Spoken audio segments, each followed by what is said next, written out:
بە هیچ یەک کام لەو بڕگانە ناکرێ پەرلەمانتار دکتۆر کازم بێبەش بکرێ لە سەرجەم دانیشتنەکانی پەرلەمان تەنها ئەو دانیشتنەی کە ئەنجام دراوە و ئەو جاوشەی نەشیاو بەیان سەرپێچێکە بێ بە کام بڕگا بە کام یاسا بێبەش کراوە لە سەرجەم دانیشتنەکانی پەرلەمان. زۆر سپاس. بەڵێ کاک سەرکۆ.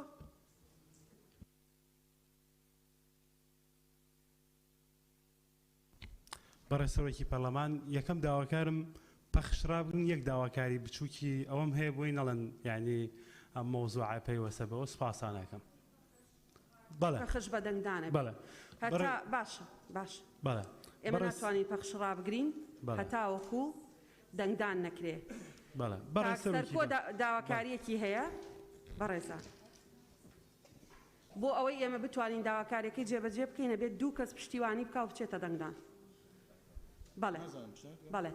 تا ئەو کاتەی دەست بەجێ بەڵێ زیاتر لە هەر ئەندامێکی بەڕێزی پەرلەمان لەگەڵ ئەوەیە تا ئەو کاتەی دەست بە جێبەجێکردنی بەنامەی کارەکرێ پەخش ڕابگرێ با دەست بەرزکاتەوە.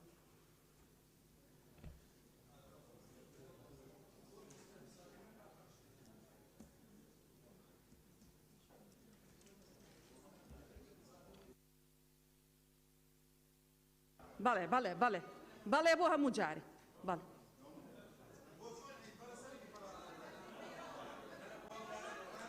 بەڵێ بەڵێ بەڵێ دەنگدانەکە بارەکەوین لەسەرەوە. بەرەسەرۆکی پەرلەمان من ئاماژەم کردووە بۆ ئەمڕۆ بێت ینی بۆ داواکاریەکمە بێت ئەوە نییە کە بەردەوام بێت ڕۆژانی تر بۆی بەهەڵا نەڕۆین. بەڕێزان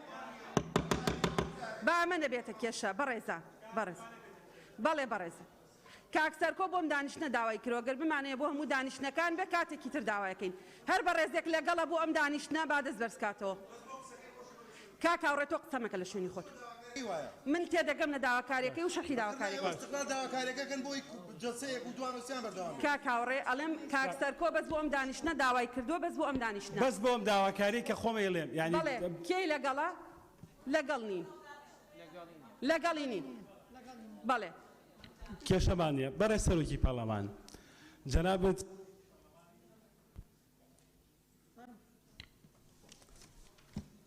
بەڕێسەرۆکی پەرلەمان من داواکاریەکم لە بەڕێسان و لە دەستەی سەرۆکایەتی پەرلەمان و ئەندامانی بەڕێزی هەموو فراکسیۆنە جیاوازەکان هەیە کە بەڕاستی ئەم پەرلەمانە پەرلەمانێکی هەڵبژێراوی خەڵکەوە دامەزراوەیەکە کە لە ناو خەمی خەڵکەوە هاتووە دامەزراوەیەکە کە ڕاستەوخۆ وەکیلی خەڵکە یعنی و ئێمەشین ئەم پەرلەمانە بووە بەڕاستی کە توانیوێتی متمانە بدات بە حکوومەت بۆیە داواکارم لە بەڕێستان داواکارم لە ئەندامانی بەڕێز بەبێ مزایدەی سیاسی بەبێ ئەوەی کە هیچ بریندارکردنێکی تێدا بێ ئەم پەرلەمانە هەستێ بە ئەرکی گرنگی خۆی بەوەی کە حکوومەتی هەرێمی کوردستان ئیجبارکە کە لێبڕینی موچە نەبێنێ و زۆر سپاسانە. بەڵێ زۆر سپاس ئێمە چاوەڕێی کۆبوونەوەی ئەمڕۆی ئەنجومەنی وەزیرانەکەین کە مناقەشەی پرۆژە یاسای بودجە دەکرێت و ئومێدمان وایە ئەمڕۆ موافقەتی لەسەر بکرێ و بێتە پەرلەمانی کوردستان ئەو کاتە سەبارەت بە هەر بابەتێک قسەتان هەیە زۆر ئاسانە ئەتوانن تەرحیکەن ئەخرێتە بەردەمی لیژنەی مختص لیژنەی مختص کردی بە مادەیەک و هێنایە دەنگدان ئەخرێتە دەنگدان دوجار دەنگدان بڕیارەدا چی بکرێ و چی نەکرێ. بەڵێ کاک عەلی حەمەد ساڵح. بەڕێز سەرۆکی پەرلەمانی کوردستان بە پێی مادەی 16 خاڵ یەکەم دانان و ڕێخستنی بەرنامەی کار لە ئەستۆی جەنابتانە لێرەوە داواکارم لە جەنابتان زەمینە سازی و ئامادەکاری بکەن لەگەڵ حکوومەت و وەفدی دانووسان بۆ ئەوەی لە دانیشتنی ئایندا بە پێی ئەم مادەیە خاڵێک جێگیر بکرێت بۆ یەک دراسەکردنی ئەو ڕێکەوتنەی کە لەگەڵ عێراقا هەیە چونکە من هەرچۆن دراسەم کردووە نەتیجەیەکی تر دەرەچێت لێرە نامەوێ باسی کەم ئایا ئەگەر ئەوەی لەگەڵ عێراقا ئتیفاقکەوە ڕۆژپارەنێ بەدیل چییە بۆ پاشەکەوتی موچە ئێمە ئەو ڕێکارە چاکسازیانەی کە حکوومەت قەراری بۆ دەرکرد لە 23ەوە بۆ خاڵی سنووری بۆ دۆسیەی نەوت بۆ سیستەمی باج بۆ تەنفیز نەکردنی یاسای چاکسازی بەداخەوە تاوەکو ئێستا ئەمانە ئەتوانن ئەمانە بەکاربێنینەوە بۆ مراجعەکردنی مەساریفی نەوت بۆ ئەوەی دۆخی پاشەکەوتی موچە لابرێ هیوادارم ئەم بابەتە بە گرنگیەوە وەرگرن بەشێکە لە خواستی خەڵکی کوردستان. بەڵێ زۆر سپاس کاک نزار. بەڕێز سەرۆکی پەرلەمان بە پێی مادەی 56 قسە دەکەم. بەڕێز سەرۆکی پەرلەمان لە ئێستادا ئێمە ڕوبەڕووی مەترسی وشکە ساڵی دەبینەوە بۆیە من لێرەوە بە نوێنەرایەتی جوتیارانی قەزای شەقڵاوە و دەشتی هەریر و باتاس ئەو مەترسیە ڕادەگەێنم کە ئێستا لەو سنوورەی من بە تایبەتی لە سنووری دەشتی هەریر و باتاس ئەوە تا سن و چیسەڵە تەواوی دەغڵ و دانەکان گەنم و جۆیەکەی وێران کردووە بۆیە لە ڕێگای جەنابتان داوا دەکەم کەوا جەنابتان یاداشتێکم ئاراستە ئێوە کردووە بەرزی بکەنەوە بۆ وەزارەتی کشت و کاڵ بەهانای ئەم جوتیارانەوە بێن زۆر سوپاس. بەڵێ زۆر سپاس ئەوەش نقطەی نظامی نەبوو بەڵام گرنگە چی بکەین بەڕێزان ئێمە هەموو جارێک چەند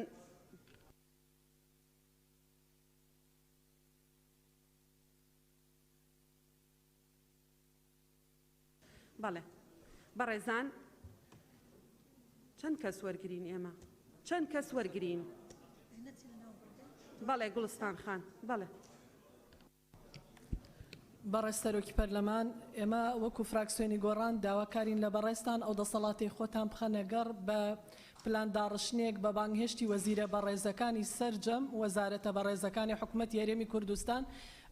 بە پلانێک بێت لەم وەرزی بەهارەیەدا کە ئێمە بتوانین لەگەڵ سەرجەم ئەو وەزیرانەدا گفتوگۆ بکەین سەبارەت بۆ کێشە و گرفتانەی کە لە وەزارەکانیان هەیە و ئێمە لێرەوە پێشنیار ئەەکەین لە وەزیرە بەڕێزەکانی سەر بە لیستی بزوتنەوەی گۆڕانەوە دەست پێ بکەن زۆر سپاسدانەکەین. بەڕێزان بۆ بانگێشتکردنی وەزیرێکی دیاریکرا و بۆ دانیشتنەکانی پەرلەمانی کوردستان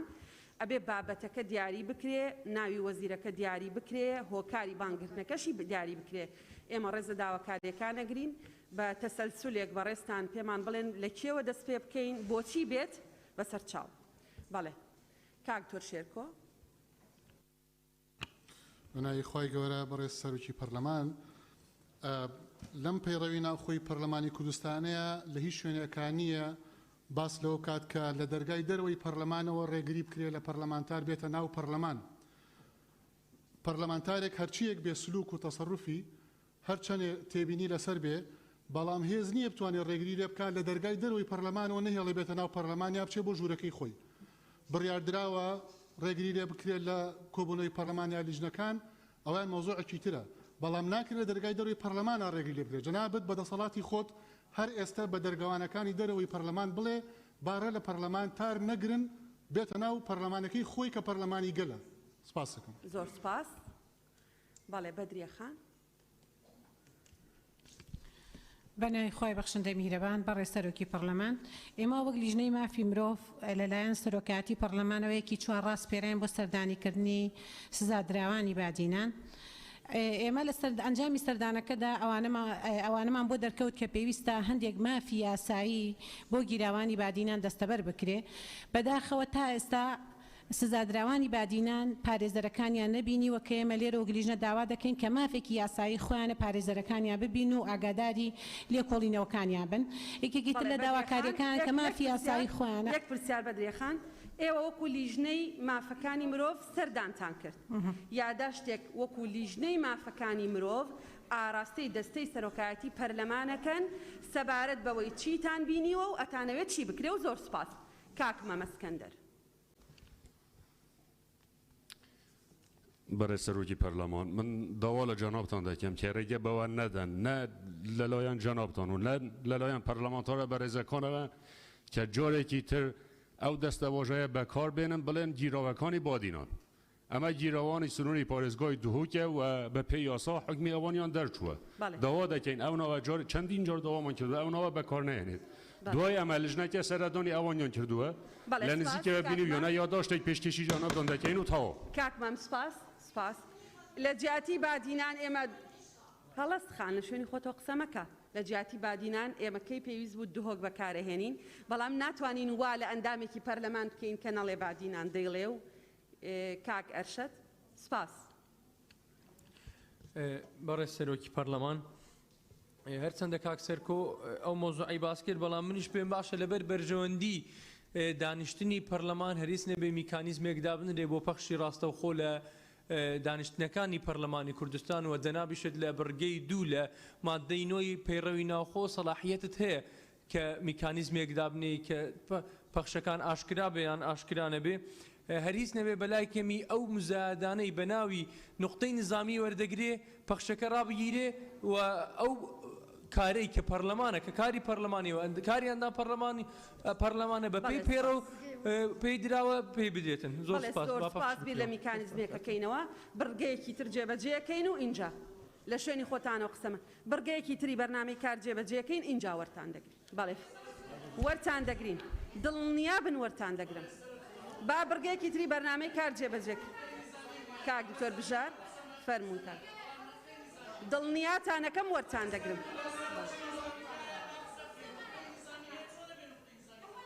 کاک کاوە وەرتان دەگرین بەسەر چاو کاک دکتۆر بژار دەست بە جێبەجێکردنی بڕگەی دۆمی وەرتان دەگرین هەندێکمان وەرگر بڕگەیەکمان جێبەجێ کرد هەندێکی تر بەڵێ کاک تۆر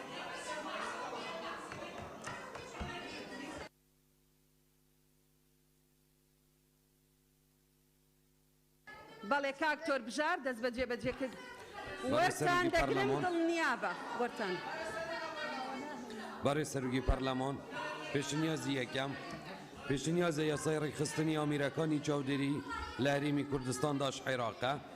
ئەم پێشنیازە یاسایە پێک دێت لە 19 مادە لەگەڵ ئەندامانی پەرلەمانەوە پێشکەشکراوە و ئەمانە ناوەکانیانن 1 زیاد جەبار محەممەد 2 زانا مەلا خالد اسماعیل 3 بەهمەن کاک عەبدوڵڵا ئەحمەد 4 چیا حەمید شەریف 5 لوقمان وەردی 6 إدريس إسماعيل عبوش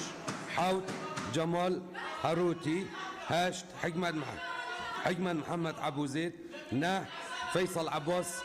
10 راهي رهبر 11 هجان حسن كويستان 12 حسيبة سعيد إبراهيم جردي 13 بجار كوچر برای سەرۆکی پەرلەمان وەکو لیژنەی کاروباری یاسایی داوا لە بەڕێستان دەکەین ئەم پێشنیازە یاسایە ئاراستەی لیژنە پەیوەندیدارەکانی پەرلەمان بکەن بەڵێ ئەم پێشنیازە یاسایە ئاراستەی لیژنەی کاروباری یاسایی پەرلەمان و سەرجەم ئەندامانی پەرلەمانەکرێ ئەوەی دووەم بەڕێ سەرۆکی پەرلەمان پێشنیازی دووەم پێشنیازە بڕیاری ڕۆژی ڕۆژنامەگەری کوردی لە هەرێمی کوردستانداش عێراقە ئەم پێشنیازە بڕیارە پێک دێت لە 3 بەرگە لەگەڵ هۆیەکانی دەرچوانندن و لەلایەن ژمارە یاسایی ئەندامانی پەرلەمانەوە پێشکەش کراوە و ئەمانە ناوەکانیان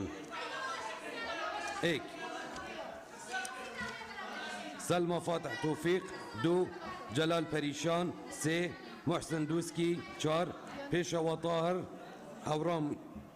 هورامي 5 رزقار عيسى سوار 6 من برهان قانع 7 روباك أحمد 8 گولیزار رشید سندی 9 فیصل عباس 10 آزاد کورچی 11 بدری اسماعیل 12 حسیبه سعید گردی 13 ادریس اسماعیل عبوش 14 دکتور گلاویش عبید 15 سرکو آزاد گلالی 16 شنو عشقی 17 جمال حویس 18 هور ملاستار 19 لقمان وردی 20 هيرش فقي حسن 21 بوران عمر علي 22 هيفيدار احمد سلمان 23 دكتور زيدان برادوستي 24 روجان محمد كريم 25 راهي راهبر 26 هجان حسن كويستان 27 امداد صباح 28 عثمان محمد كريم 29 ملا ناصر سي بجار كوچر برای سەرۆکی پەرلەمان وەکو لیژنەی کۆروباری یاسایی داوا لە بەرزستان دەکەین ئەم پێشنیازە بڕیارە ئاراستەی لیژنەی پەیوەندیدارەکانی پەرلەمان بکەن ئەو پێشنیازە بڕیارە ئاراستەی لیژنەی ڕۆشنبیری لیژنەی یاسایی سەرجەم ئەندامانی پەرلەمانەکرێ بەڵێ کاک سیپان بەڕێز سەرۆکە پەرلەمانی مدوێت ئاماژە بە مادە 57 بدەم بەوێ بڕیارە نەیاساییە جەنابێ سەرۆکە پەرلەمانی لە دەربارەی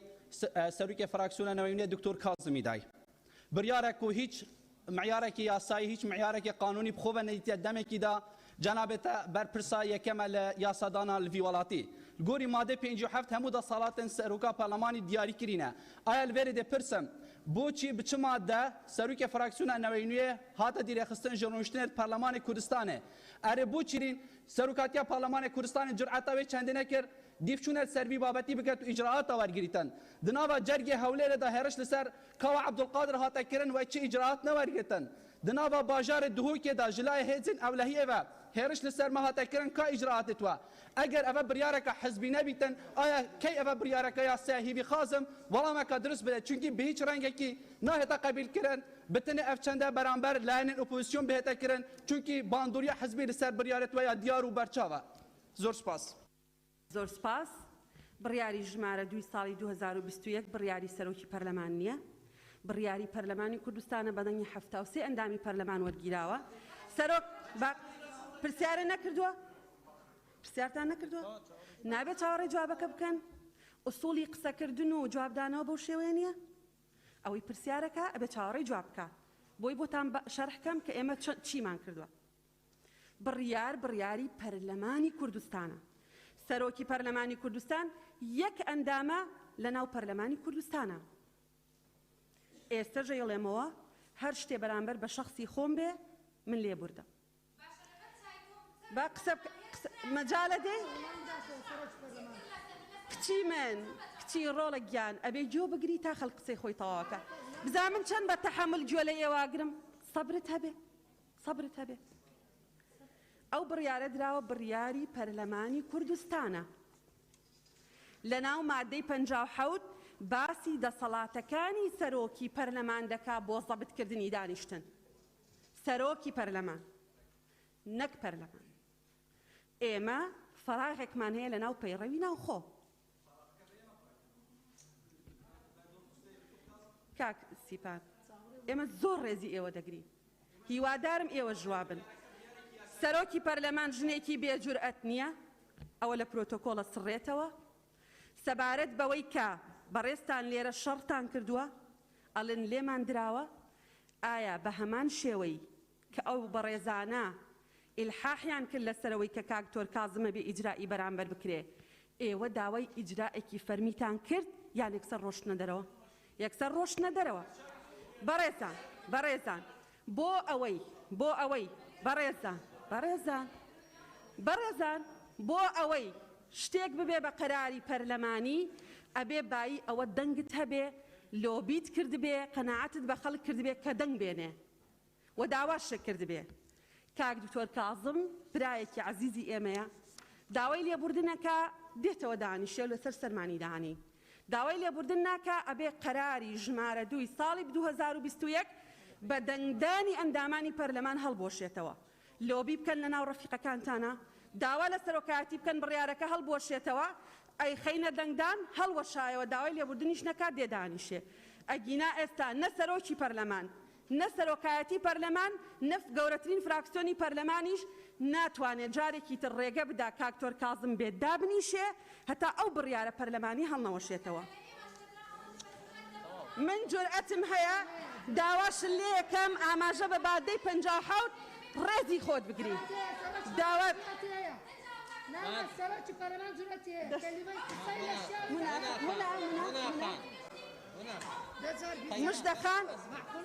مژدەخان حەز ناکەم بتکەمە دەرەوە بەسە تەواو ئەو بابەت بەڵێ دکتۆرە شایان بەڵێ دکتۆرە شایان فەرموو بەسەر چاو بەناوی خوای گەورە بەڕێز سەرۆکی پەرلەمان شایان کاکە ساڵح بەڕێزان ئێمە یاداشتێکمانۆک و فراکسیۆنی گۆڕان پێشکەشی سەرۆکایەتی کردبوو بۆ بینینی بەڕێزان دەستگیرکراوانی پارێزگای دهۆک و هەولێر ئایا وەڵامی بەڕێستان چی بوو بۆ ئەو یاداشتە ئێمە لیژنەمان ناردبوو سەرۆکی فراکسیۆنی گۆڕانیش ئەندامێکی لیژنەکەی و لە سەردانەکە لەگەڵیان بوو بەڵێ سەرۆکی فراکسیۆنی گۆڕان گوڵستان خان ئەندامی لیژنەی مافەکانی مرۆڤە لەگەڵ بەڕێز سەرۆکی لیژنەی کۆمەڵایەتی و مافەکانی مرۆڤ پێکەوە ڕۆشتون و بێگومان گوڵستان خان و هەر ئەندامێکی فراکسیۆنی گۆڕان نوێنەرایەتی کۆی فراکسیۆنی گۆڕانەکە کاک یاسین خدر بەڕێز سەرۆکی پەرلەمان لەوانەیە نوکتەی نیزامی نەبی بەڵام کارەساتەکە زۆر گەورەیە دەمەوێت بە جەنابتیانی ڕابگەێنم بەڕێز سەرۆکی پەرلەمان لەسەر بەحری ڕانیە هەتا دەگاتە بن وەردوگای ڕانیە هەموو زەوی کوشت و کاڵە و هەموو داگیر کرا لە ناو شاری ڕانیە هەرچی زەوی ڕوکن هەیە داگیر کرا چێوەڕەشی ڕانیە ئێستا پێتان بڵێن پێتان سەیدێ هەر هەمووی فرۆشاوە و کەس لێ ناپێچێتەوە ئێستا بەوەی نەوەستاون هەرچی بینایی قوتابخانەکان هەیە ڤەیتەری ڕانێ هەیە بەلەدێ ڕانێ هەیە باشە سێ قوتابخانە لە ڕانێ هەیە دەیانەوێت دەستی بەسەردا بگرن بۆیە داوا لە بەڕێستان دەکەم لوژنەیەک لە پەروەردا لە کشتتوکاڵ لە شارەوانی ڕانیە لە شارەوانی سەردانی دەڤەرەکەمان بکەن بەڕاستی ئەو دەڤەرە هیچی نەماوە لەگەڵ ڕێزم سوپاس زۆر سپاس بەڕێزت بە نووسراو یاداشتێک بدەرە دەستەی سەرۆکایەتی باسی ئەو دۆخانە بکە ناوچەکان تەحدید بکە داوای دروستکردنی لیژنەیەک بکە ئێمە بدراسی دەکەین بەڵێ بەڕێزان بڕگەی سێمی بەرنامەی کار داوا لە سەرۆکایەتی لیژنەی وزاکەین تا ئەوان ئەفەرموندێنە ئێرە ئەندامانی لیژنەی قانونی ئەگەر هەندێکتان ئەتوانن بڕۆن هەندێکتان بۆ ئەوی سەرۆکایەتی لیژنەی وزە بێنە ئێرە کاک سەروان بەڵێ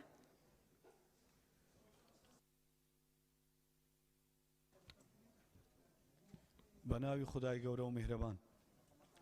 بەڕێز سەرۆکی پەرلەمان بە پێی مادەی 56 بەڵێ کاک سەروان فەرموون بە پێی مادەی 56 بەرگەی یەکەم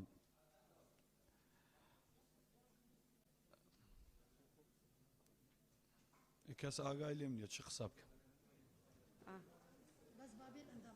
هەندێکی تریش دەتوانن بێن ئەگەر وا بێ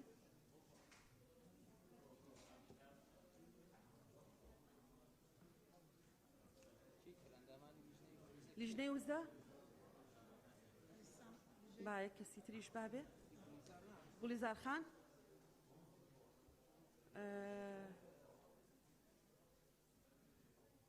ئەکی تری لێیە لە لیژنەی وزە کێی تر هەیە فەرموو یەک کەسی تریش با لە لیژنەی قانونی بێتەوە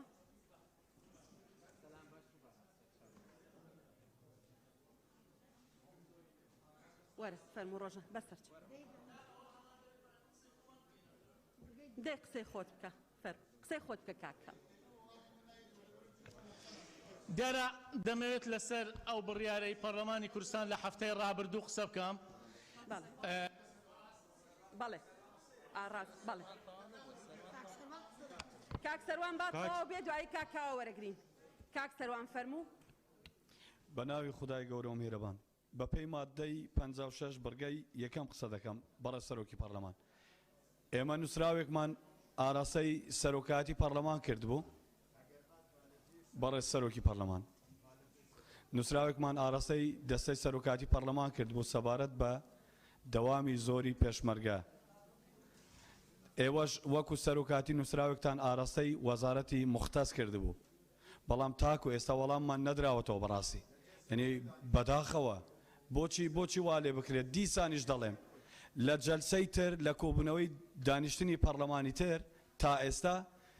دوو پێشمەرگە لەگەڵ ئافرەتەکانیان خێزانیان جیابوونەتەوە یعنی بۆ هۆکار بین بۆ جیابوونەوەی ئەو پێشمەرگانە دەوام ئێمە نردومانە بۆ وەزارەتی دەزانم نردوتانە بەڵام وەڵام نادرێتەوە یعنی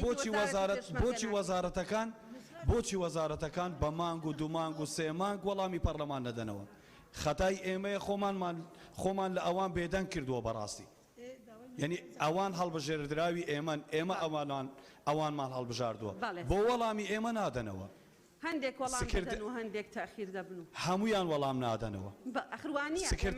وایە من پێت دەڵێم سکرتێری وەزیرەکانیش وەڵامی تەلەفۆنیش نادەنەوە نەک نووسراو بەڵێ کاکاو سپاس کاک سەروان بەڵێ سەبارەت بەو بڕیارەی کە لەسەر بەڕێز دکتۆر کازم سەرۆکی فراکسیۆنی نەوەی نوێ دەرکراوە ئێمە وەک فراکسیۆنی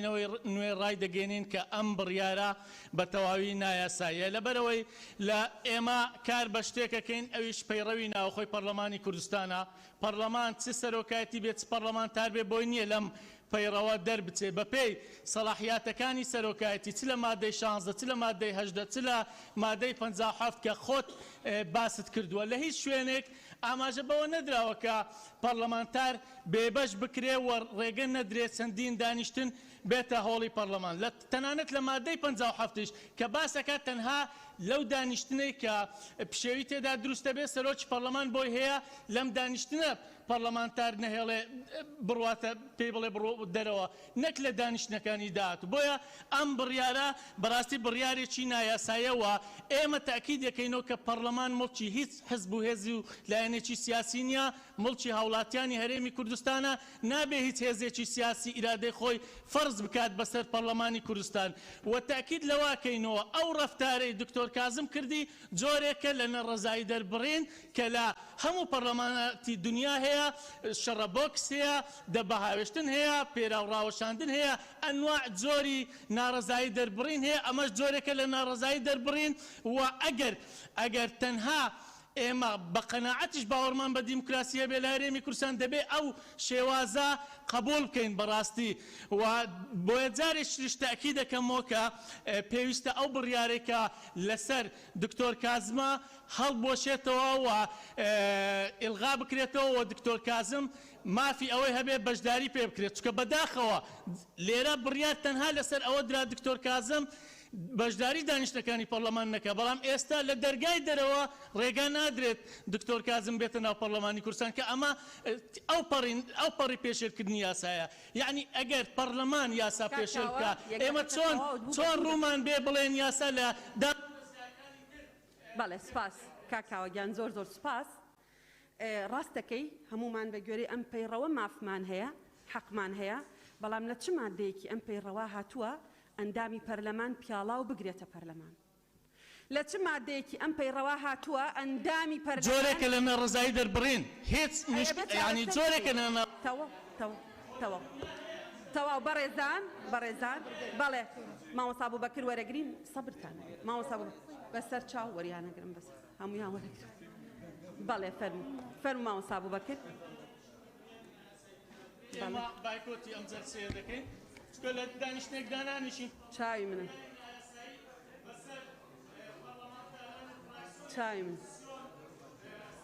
چاوی منن ئێوە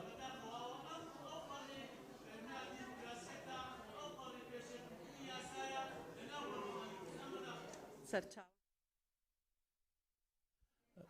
بەڕێ سەرۆکی من ئاماژە بە چوار خاڵت دەم هیوادارم لە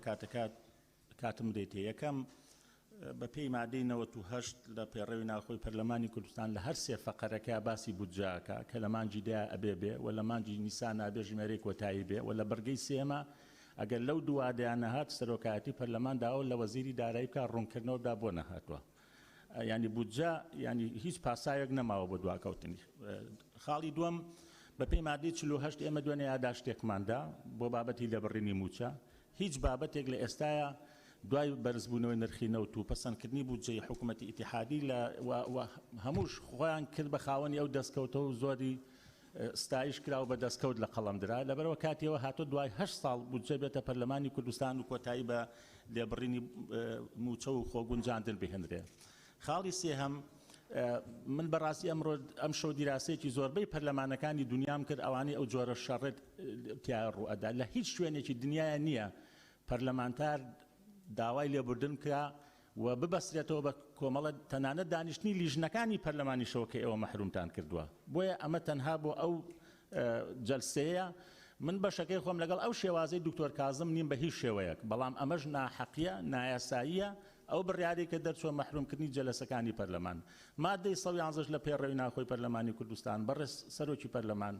2 ساڵ و نیومان لەم خولە تێپەڕاندووە بەداخەوە ئێوە لە دەستەی سەرۆکایەتی پەرلەمان کە زەمانەتی کاری ئۆپۆزسیۆنی لە پێڕەوا دیاری کراوە هیچ پرۆژەیەکی ئۆپۆزسیۆنتان تێ نەپەڕاندووە هیچ یاداشتێکی ئۆپۆزسیۆنتان تێ نەپەڕاندووە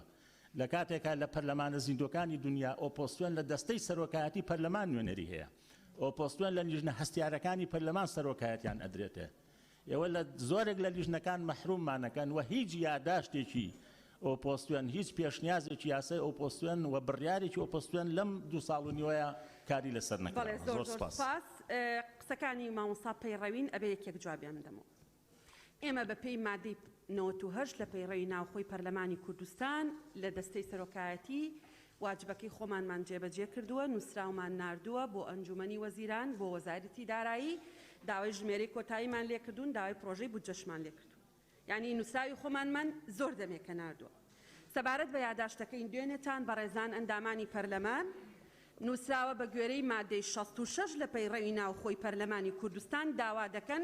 پێش 24 سەعات بخرێتە ناو بەرنامەی کار کە ئەوە مادەی 66 تان بۆ خوێنمەوە. بڕگەی یەکەم بەڕێستان و تووتانە دە ئەندام دەتوانن داوایەک پێشکەشی دەستەی سەرۆکایەتی بکەن بۆ ئەوەی بابەتێکی گشتی بخرێتە ڕوو بۆ گفتوگۆ لە نێوان پەرلەمان و حکوومەت بۆ بەدیهێنانی بەرژەوەندی گشتی. سێهەم بڕگە دەستەی سەرۆکایەتی دەبێ لە ماوەیەکە لە 14 ڕۆژ تێپەڕ نەکات، نەک 24 سەعات وادەی ئەو دانیشتنە دیاری بکات. بڕگەی شەشەم ئەڵێ حکوومەت دەتوانێت داوای دواخستنی ئەو دانیشتنە بکە بۆ ماوەیە کە لە 7 ڕۆژ زیاتر نەبێ و بە هامانگی لەگەڵ دەستەی سەرۆکایەتی ڕۆژێکی تر دیاریەکە. بابەتی لێبڕینی موچە هەر قسەیەکی لەسەر بکەین بەبێ ئامادەبوونی حکوومەتی هەرێمی کوردستان و بە دیاریکراوی بەبێ ئامادەبوونی وەزیری دارایی کە لە کۆبوونەوەی ئەنجومەنی وەزیران بە بڕیاری ڕاگەیەنراوی ئەنجومەنی وەزیران دەسەڵاتی لێبڕینی موچە و گونجاندنی داهات لەگەڵ موچە دراوە بە بەڕێزیان مناقەشەیەکە بەتەنها لە نێوان خۆمانە. لەناو ئەم پەیڕەوە چی وەختێک تەحدید کرابێ ئێمە مامەڵە لەگەڵەواکەین. بەڕێزان لە لیژنەی دارایی بەڕێز کاک زیاد سەبارەت بە بابەتی دانوستانەکان لەگەڵ حکوومەتی هەرێمی کوردستان و حکوومەتی فدراڵی شێوازی ڕێکەوتنەکە زیان و قازانجی بۆ هەرێمی کوردستان بابەتی لێبڕینی موچە لیژنەی دارایی یاداشتێکیان داوە بە سەرۆکایەتی پەرلەمانی کوردستان. ئێمەش بەلامانەوە گرنگە کە بزانین حکوومەتی هەرێمی کوردستان لە دوای ڕێکەوتنی لەگەڵ حکوومەتی فدراڵی لە دوای بەرزبوونەوەی نرخی نەوت لە دوای بەرزبوونەوەی نرخی دۆلار چۆنی مامەڵە لەگەڵ ئەم دۆخانەکە وەک چۆن خۆیە گونجێنێ بۆ ئەوەی کە موچەی فەرمانبەرانی هەرێمی کوردستان دابین بکە. ئەوە بۆ هەمومان گرنگە، بەڵام دانیشتنێکی بەرهەمدار گرنگە کە لانی کەم وەزیرە تایبەتمەندەکان تیای ئامادە بن و دیراسەمان کردبێ و ئەوە خەمی دەستەی سەرۆکایەتیە بێ. بەڵێ کاک ڕێبوار فەرموون. بەڵێ بەڕێز بەڵێ بەسەر چاو. بە ناوی خوای گەورە میهرەبان بەڕێز سەرۆکی پەرلەمان بەڕێز سانەزان لە ماوەی ڕابردوو بەڕێز سەرۆکی ئەنجومەنی وەزیرانی هەرێمی کوردستان بڕیارێکی بۆ تەشکیلکردنی لیژنەیەک لە وەزارەتی پێشمەرگە وەزارەتی ناوخۆ بۆ بەدادچوون بۆ خاڵە سنووریەکان و ئەو گەندەلیانەی لە خاڵە سنووریەکانێک کە پێم وایە ئەمە بڕیارێکی زۆر استراتیژی و گرنگە بە تایبەتی بۆ دۆخی ئێستای دارایی. من دەپرسم پەرلەمانی کوردستان تاوەکو ئێستا بۆچی بە دواداچوونی بۆ تەفعیل نەکردنی ئەم بڕیارە نەدا کە پێم وایە ئەگەر ئەو بڕیارە تەفعیل بکرێم لیژنەیە پێک بێ سەردانیم خاڵە سنووریانە بکە داهاتێکی باشە گەڕێتەوە حکوومەت چونکە وەکو وایە وەکو پێ راپۆرتەکان گەندەلێکی ئەوتۆ هەیە لە خاڵە سنووریانە پێگەبێن حکوومەتی هەرێمی کوردستان ئەتوانی بەبێ لێبڕین ئەگەر بێتەوە داتە. بەڵێ لیژنەی دارایی سەردانی خاڵە سنووریەکانی کردووە. من مەبەستمەوەیە لیژنەی دارایی تەکلیفکەن بۆ ئەوەی کە هۆکارەکان بزانرێ بۆچی ئەم لیژنەی تاوەکو ئێستا تەفعیل نەکراوە. بەڵێ زۆر سپاس. جگە لەوەی ڕێگادین بە لیژنەی دارایی ڕوونکردنەوە لەسەر و بابەتە بدا چکە بابەتێکی زۆر گرنگە. ئەتوانین نووسراوەکانی سەرۆکایەتیشتان بدەینێ کە بۆ بەدواداچوون بۆ جێبەجێکردنی ئەو بڕیارانە ئاراستەی ئەنجومەنی وەزیران کراوە. بەڵێ کاک زیاد ئەو بابەتە گرنگە بۆی بزانی لیژنەی دارایی قسەیان چییە؟ بەناوی خوای گەورە بەڕێز سەرۆکی پەرلەمان دیارە سەبارەت بەو بابەتانە کە ئێستا گرنگن کە جێی خواست و باسی خەڵکی کوردستانن لە بابەتی موچە لە بابەتی ڕێکەوتنمان لەگەڵ ناوەند و مەسەلەی هاتنی بودجە کەمانە کۆمەڵە بابەتی گرنگ ئێمە لە لیژنەی دارایی بەوردی مناقشەی ئەمانەمان کردووە و یاداشتێکمان داوەتە سەرۆکایەتی پەرلەمان کە داوامان کردووە نوێنەری حکوومەتی هەرێمی کوردستان بێتە ئێرە ڕوونکردنەوەمان بداتە یەکەم لەسەر چۆنێتی ڕێکەوتنەکە لەگەڵ ناوان و هەروەها کاتی ناردنی پرۆژەی بودجە بۆ پەرلەمانی کوردستان کە بەلامانەوە گرنگە و لیژنەی دارایی ئێستا لە ئامادە باشیان بۆی کە پرۆژەکە بگات هێرە بۆی بەباشی تێپەڕێ. سێم مەسەلەی لێبڕینی موچە کە زۆر بە وردی قسەی لەسەر کراوە بۆیە چاوەڕانەکەین بە تایبەتی وەزیری دارایی بێنە پەرلەمانی کوردستان و لێرە ڕوونکردنەوەمان بدەنێ بۆمان باسکەن. سەبارەت بە خاڵە سنووریەکان ئێمە لە وەختی خۆیان سەردانی خاڵە سنوورەکانمان کردووە راپۆرتێکی تێر و تەسەر لەسەر بارودۆخی دارایی لە هەرێمی کوردستان لێرە لە پەرلەمانی کوردستان خوێنرایەوە وەزیرە تایبەتمەندەکان لێرە بوون و ئەوە چەند راپۆرتێکی کە ژەرەوە تەناوە نەبوو دوایەوە راپۆرتێکی تر کە تایبەت بوو بە خاڵە سنوورەکان نردومانە ئەنجومەنی وەزیران چاوەڕێی وەڵامین بە تایبەتی ئەو ڕاستپاردانەی کە پێشنیارمان کردووە پێشنیار و ڕاستپاردانەی کە بۆ چارەسەرکردنی کێشەی خاڵە سنوورەکان زۆر سپاس.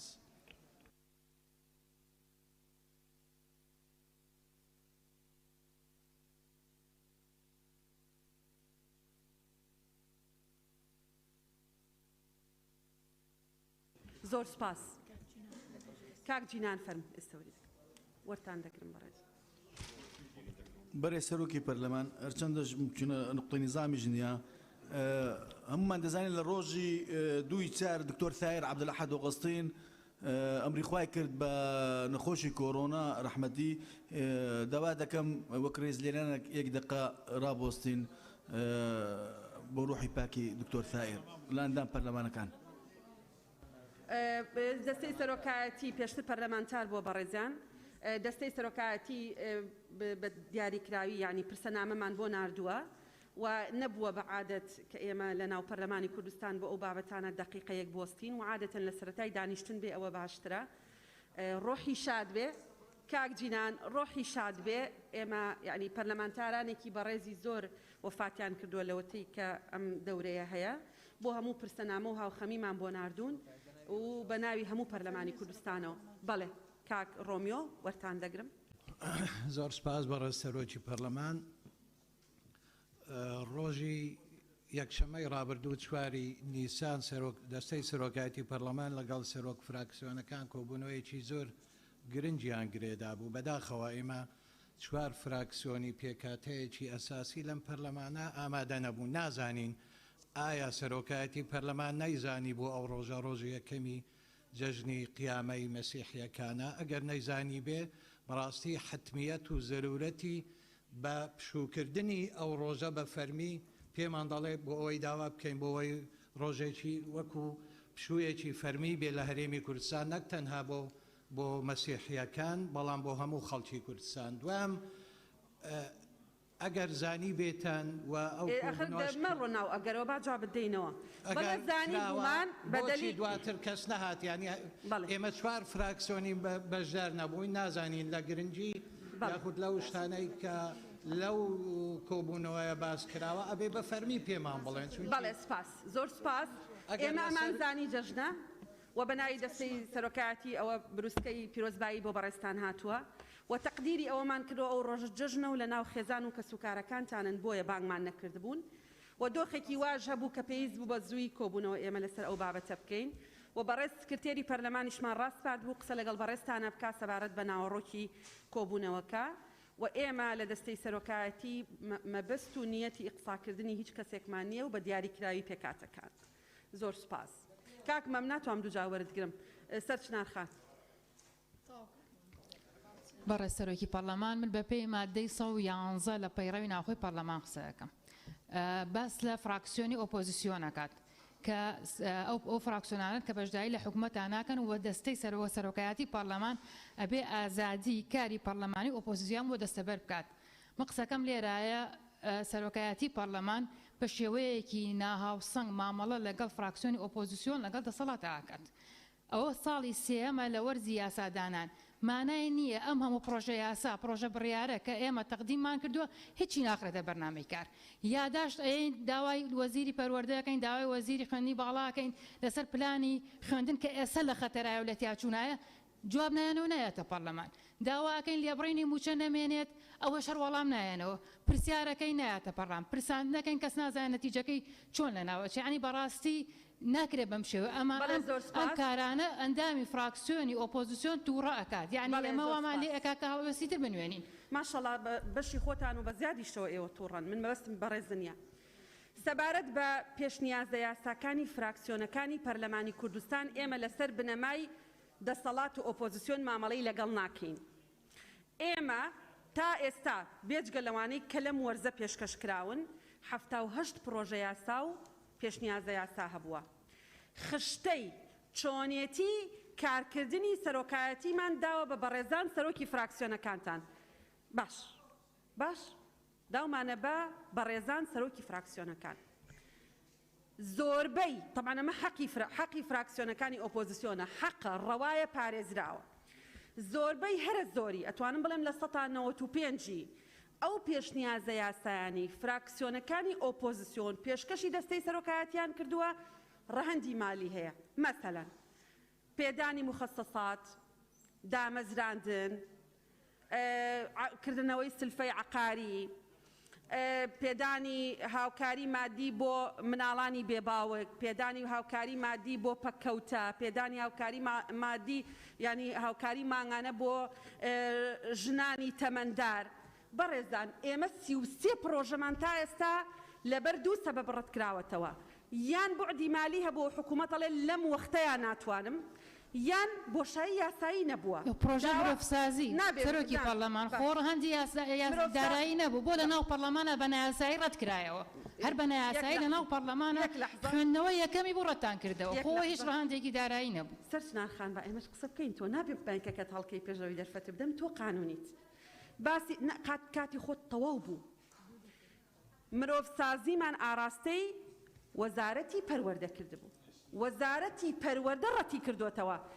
نەک دەستەی سەرۆکایەتی. ئێوە داواتان لێ یەکەم، ئێمەش بەشێکین لە ئێوە. وا ئێمە پیشانی خەڵک مەدەن کە ئێمە کێشەمان لەگەڵ ئێوە هەیە. پرۆژەکانی ئێوە پرۆژەی زۆر باشن، بەڵام پێویستیان بە پارەیە.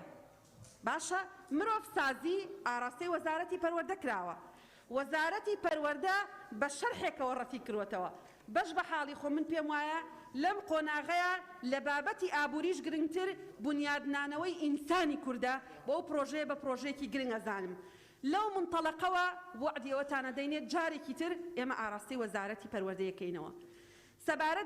سەبارەت بەوەی کە یادداشتەکانتان عادەتەنەوە یادداشتەکانتان ئیمزاکەن بە ناوی ئۆپۆزیسیۆن ئیمزاتان نەکردووە. جاری وهەیە لە فراکسیۆنی یەکێتیتان لەگەڵە، لە فراکسیۆنی گۆڕانتان لەگەڵە، هەندێک جار ڕەنگە لە فراکسیۆنی پارتیشتان لەگەڵ بێ. ئێمە مامەڵەکردنمان لەگەڵ یادداشتەکانی ئەندامانی پەرلەمان لەسەر بنەمای ئۆپۆزیسیۆن بوون و دەسەڵات بوون نییە، لەسەر بنەمای ممکنە.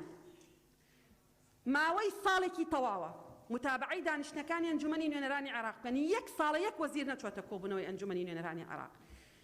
هەندە وەزیر هاتوون بۆ ئێرە بۆ دانیشتەکانی پەرلەمانی کوردستان لە هیچ شوێنێک شتیوانە. بەڵام جێ ئەسەفە بۆ هەمومان، هەموو جارێک کە دێن شەڕی وا گەورە دروستە بێ، ئێمە لە دەستەی سەرۆکایەتی تووشی حراجێ بین کە حەز ناکەین لە بەردەمی ئەوانە ئەوە ڕووبدا. لەبەرەوە دڵنیاتانەکەین نە نیەتی تەهمیشمان هەیە، نەخواستمانە، بەڵام جۆری پێشنیاز و پرۆژەکانی ئێوە بەو شێوەیە. مەسەڵەن بەڕێستانەڵێن با بڕیار بدرێ بە لابردنی لێبڕینی موچە. چەند دەنگتان هەیە بۆ ئێوە بڕیارە بدرێ؟ 20، 25، 30، 35. ئەبێ لەگەڵ فراکسیۆنی زۆرینە مامەڵە بکەن. ئەبێ مامەڵە بکەن بۆی پێشنیازەکانتان بڕوا. ئۆپۆزیسیۆن لە دۆڵێ نییە و دەسەڵات لە دۆڵێک بێ. پێکەوە لۆبی نەکەن، کاری هاوبەشی نەکەن، خاڵی هاوبەشی نێوان هەموو فراکسیۆنەکان لە شوێنێکان نەدۆزنەوە. بەخوا 4 ساڵەکە تەواو پێ ئۆپۆزیسیۆن وەکو ئۆپۆزیسیۆن دەستکەوتی نابێ، چکە دوجار بە دەنگدانە. سەرۆکی پەرلەمانیش دەنگێکە بە ڕێزی شدەنگێکی. یاڵا دەست با بە دەست بە جێبەجێکردنی بەرنامەی کارەکە بکەین بەڕێزە. بەسە مامۆستا عوسمان، آخر خەڵکی تریش دەستی بەرز کردوتەوە. مامۆستا ئەم پێشنیازە یاسایە زۆر گرنگە، زۆر گرنگە. تکایە هەمومان باسی خراپی بەنزینەکەین. قسەکانی ئێوە زۆر مهمە. تکا دەکەم با ئێمە دەست بە جێبەجێکردنی بەرنامەی کارەکە بکەین. بەڵێ کاک بژار با دەست بە جێبەجێکردنی بەرنامەی کار تەواو. زۆرمان وەرگرت، بەڕوا بکەن زۆرمان. فەرموون.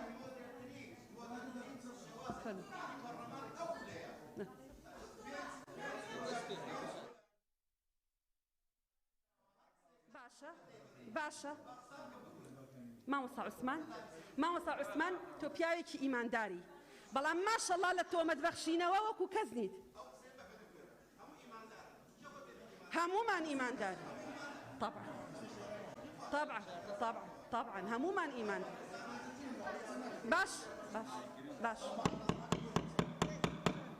بەمەرجێ دووبارە نەبێ و پەیڕەوی بێ فەرمو.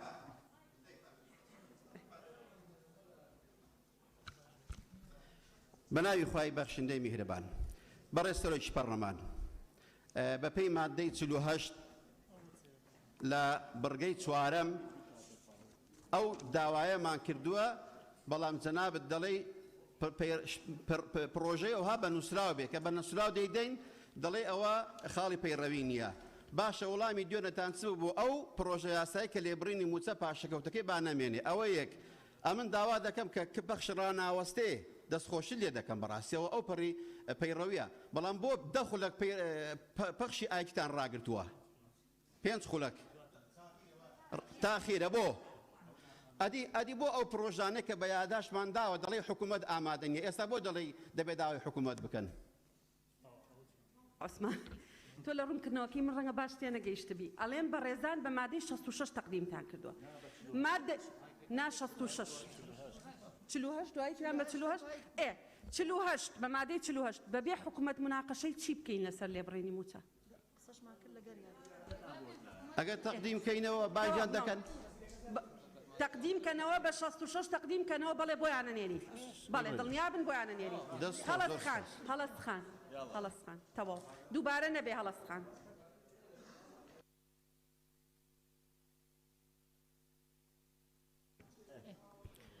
بەڕێز سەرۆکە پەرلەمانی دیف مادە 66 برگا ئێکێ دەستپێکە ساڵا خاندنێ 23 ئەندامە یاداشێکمە پێشکەش کرد بانک هێشتا هەردوو وەزیرە بێتەکردێ وەزیری پەروەردێ وەزیری خوێندنا باڵا بین پلانا خۆ بۆ ساڵا خاندنی پێشکەشکەن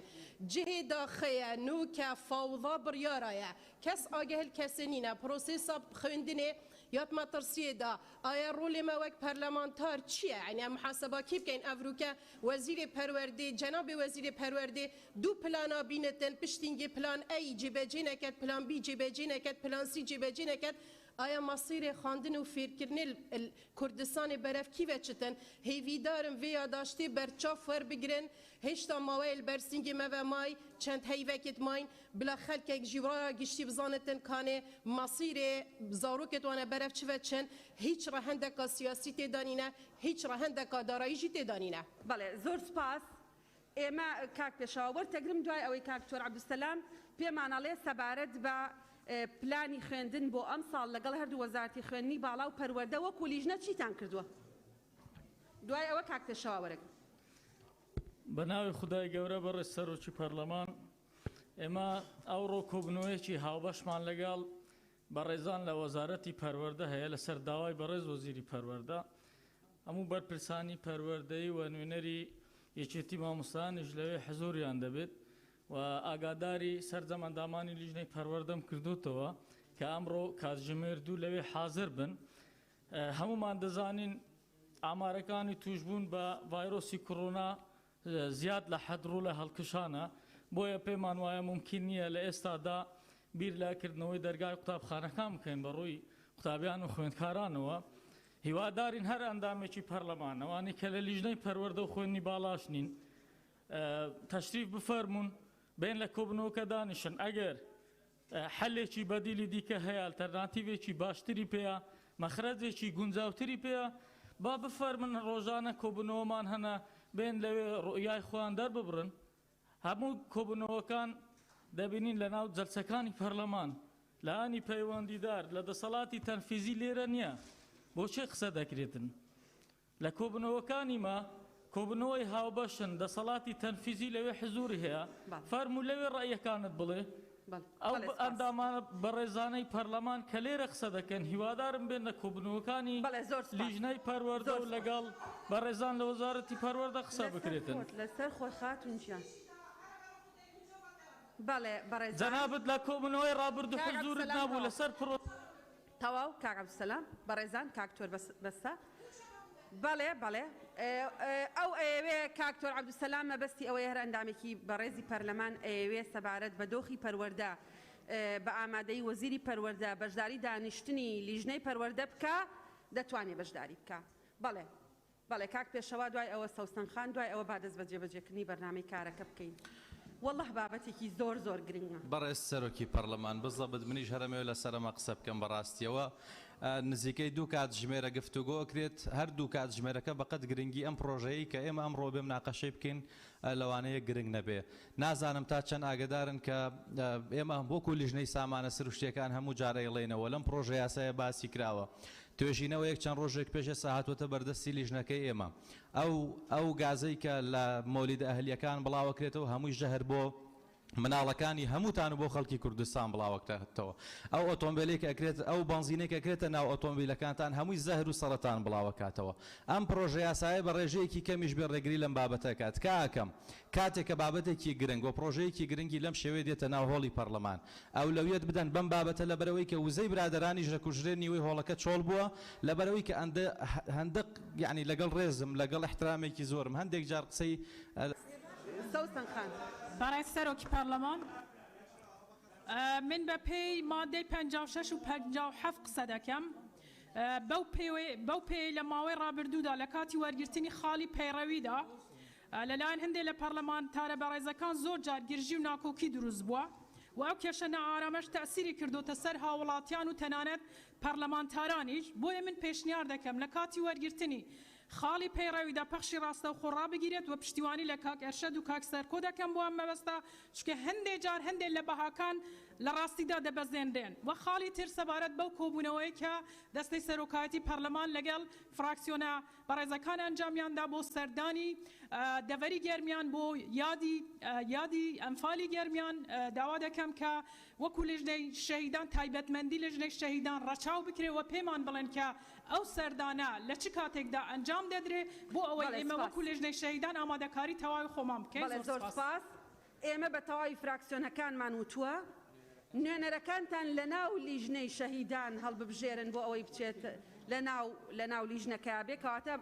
تایبەتمەندی لیژنەی شەهیدانمان بە هەند وەرگرتووە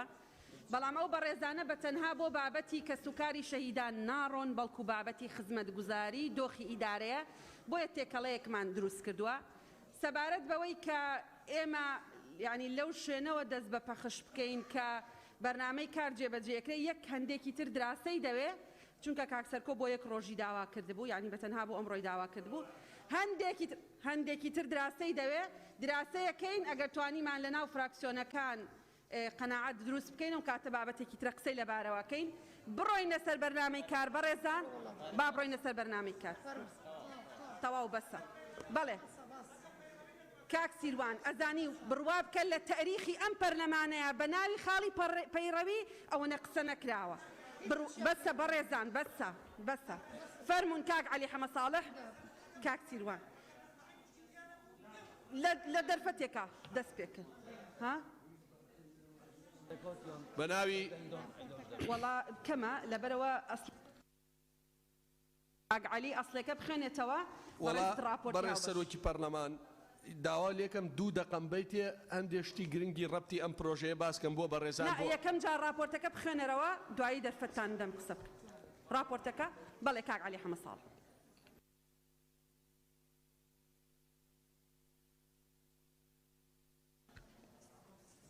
راپۆرتی لیژنەی تایبەتمەند کە ڕاستاندنی بۆ کراوە لەلایەن لیژنەی کاروباری یاسایی بۆ خۆ ناخوێن تو خۆتان یەکەم جار ئەسڵەکە بخوێننەوە ئەسڵی پرۆژەکە راپۆرتی پێشنیازی یاسای هاوردەکردن و فرۆشتنی بەرهەمەنەوتیەکان لە هەرێمی کوردستان عێراق مادەی یەکەم یەک کۆمپانیەکانی کەرتی تایبەتی ناوخۆیی یان بیانی تۆمارکراو لە هەرێمی کوردستان داوای مۆڵەتی وەزارەتی سامانە سروشتیەکان دوای مۆڵەتی وەزارەتی سامانە سروشتیەکان دەتوانن بە گوێرەی ئەو ئاکارە جیانیانەی وەزارەتی سامانە سروشتیەکان دیاری دەکات بەرهەمەنەوتیەکان هاوردە و عەمبار بکەن بیگوازنەوە و بیفرۆشن بەمبەستی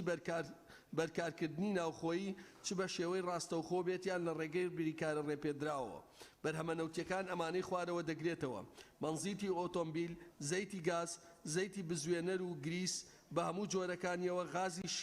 غازی شل نەوتی سپی کیرۆسین قیری شل هەر بەرهەمێکی تر کە وەزارەتی سامانە سروشتیەکان بڕیاری لەبارەوە دەدات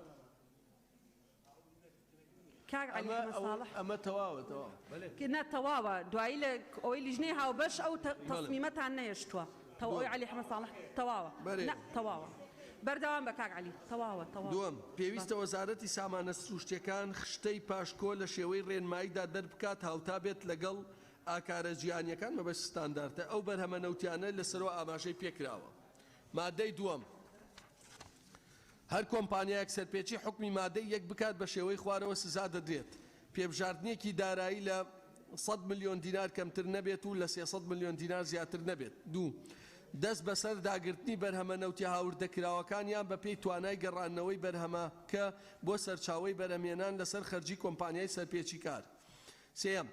ئەگەر قازانجی کۆمپانیای سەرپێچی کار لەو کارە لە بڕی 300 ملیۆن دینار زیاتر بوو ئەوە بە دوو بەرامبەر قازانجەکە سزای پێبژاردننی بەسەردا دەسەپێنرێ. دووەم لە حاڵەتی دووبارەکردنەوەی سەرپێچیەکە ڕێگا بە کۆمپانیای سەرپێچی کار نادرێت جارێکی تر چالاکیەکانی خۆی لە بواری بەرهەمێنانی نەوتی ئەنجام بدات و مۆڵەتی کارکردنی لێ وەردەگیرێتەوە. سێم کۆمپانیای سەرپێچی کار ناوی دەخرێتە لیستی ڕەشی وەزارەتی سامانە سروشتەکان بۆ ماوەی 2 ساڵ لیستەکە لەلایەن وەزارەتی سامانە سروشتەکانەوە بڵاو دەکرێتەوە. مادەی سێم لە هەر بارێکی لە ناکاودا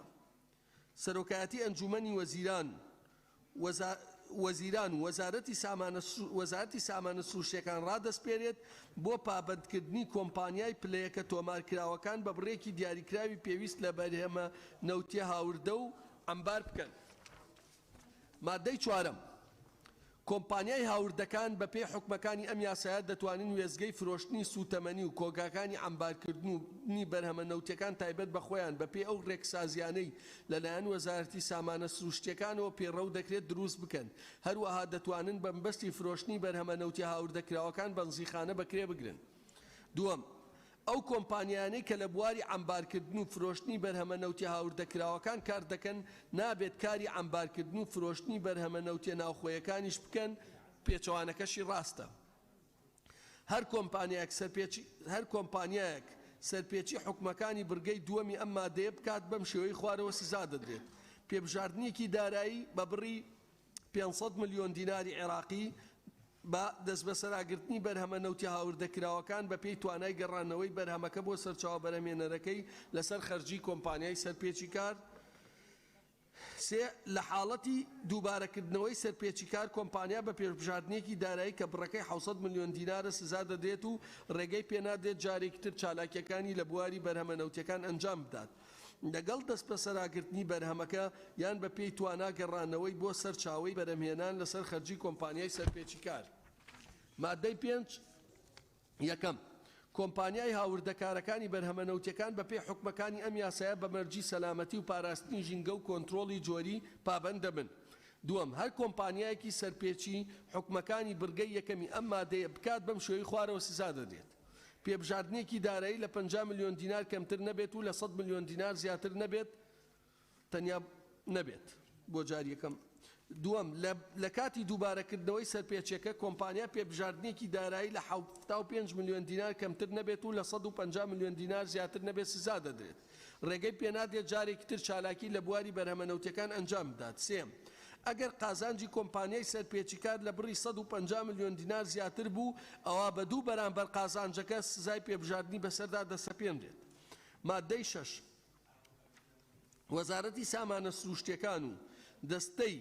پێوەرکاری و کۆنتڕۆڵی جۆری هەرێمی کوردستان سەرباری وەزارەتە پەیوەندیدارەکان هەر لایەنە و بە گوێرەی پسپۆڕی خۆیان چاودێری پایبەتبوونی کۆمپانیەکان بەو مەرج و خەسڵەتانەی لەم یاسا و ڕێنمایە پەیوەندیدارەکانە هاتوون لە ئەستۆگرن. مادەی 7 ئەو کۆمپانیانەی پێش دەرچواندنی ئەم یاسایە مۆڵەت پێدراو بوون بەردەوام دەبن لە چالاکیەکانیان و لە ماوەی 90 ڕۆژدا لە ڕێکەوتنی خستەبواری جێبەجێکردنی ئەم یاسایە خۆیان لەگەڵ حکومەکانی ئەم یاسایە دەگونجێن و پێوی پابەند دەبن. مادەی 8 کار بە هیچ دەقێکی یاساییان بڕیارێک ناکرێت لەگەڵ حکومەکانی ئەم یاسایە ناکۆک بێت. مادەی 9 وەزیری سامانە سروشتیەکان پێویستە ڕێنمایی بۆ ئاسان جێبەجێکردنی حکومەکانی ئەم یاسایە دەربکات. مادەی دێم ئەم یاسایە لە ڕێکەوتنی بڵاوبوونەوەی لە ڕۆژنامەی وەقاعی کوردستان جێبەجێ دەکرێت. هۆکارەکانی دەرچواندن لە پێناو دابینکردنی بەرهەمە نەوتیەکان بۆ هاوڵاتیان و بەهۆی زیادبوونی داواکاری لەسەریان و سنووردارکردنی توانای بەرهەمێنانی پاڵەوگەکانی کوردستان و ڕەخساندنی دەرفەتی یەکسان لە بەردەم کەرتی تایبەت و قەدەغەکردنی قۆرەخکاری ئەم یاسایە دەرچوێنرا. زۆر سپاس. بەڕێز دکتۆر بژار. راپۆرتی هاوبەش ڕاستێنراو ڕاستێنراو برای سەرۆکی پەرلەمان بوو ئەمە دەقی راپۆرتی لژنەی یاساییە بۆ سەرۆکاتی پەرلەمانی کوردستان بابەت راپۆرتی لژنەی تایبەتمەند کە ڕاستاندنی بۆ کراوە لەلایەن لژنەی کاروباری یاسایی لژنەی کاروباری یاسایی ڕۆژی دووشەمە ڕێککەوتی 28 نۆ 2020 کاتژمێر 11 کوبوونەوەی خۆی ئەنجامدا بە مەبەستی پێداچوونەوە و داڕشتنەوەی یاسایی و دڵنیابوون لە دژنەبوونی دەقەکان لەگەل دستور و یاساکار پێکراوەکان بە پێی حکومەکانی مادەی 85 بەڕگیەکانی یەکەم و سێەم لەسەر راپۆرتی لژنەی وزە و سامانە سروشتیەکان و پێشەسازی و بازرگانی سەبارەت بە پێشنیازە یاسای هاوردەکردن و فرۆشتنی بەرهەمە نەوتیەکان لە هەرێمی کوردستاندا عێراق تایبەت بۆ خوێندنەوەی دوای کۆبوونەوە لژنەی یاسایی ئەم داڕشتنەوەی خوارەوەی پێپەسەندە سەبارەت بە ناونیشان پێشنیازە یاسای هاوردەکردن و فرۆشتنی بەرهەمە نەوتیەکان لە هەرێمی کوردستاندا عێراق مادە یەکەم کۆمپانیاکانی کەرتی تایبەت ناوخۆیی یان بیانی تۆمارکراو لە هەرێمی کوردستان دوای مولەتی وەزارەتی سامانە سروشتیەکان دەتوانن بە پێی ئەو خەسڵەتە جیهانیانەی وەزارەتی سامانە سروشتیەکان دیاری دەکات بەرهەمە نەوتیەکان هاوردە و ئەمبار بکەن بیگوازنەوە و بیفرۆشن بە مەبەستی بەکاربردنی ناوخۆیی چ بە شێوەی ڕاستەوخۆ بێت یان لە ڕێگەی بریکاری ڕێپێدراوەوە کە هەریەکە لە پەنزینی ئۆتۆمبیل زەیتی گاز زەیتی بزوێنەر و گریس و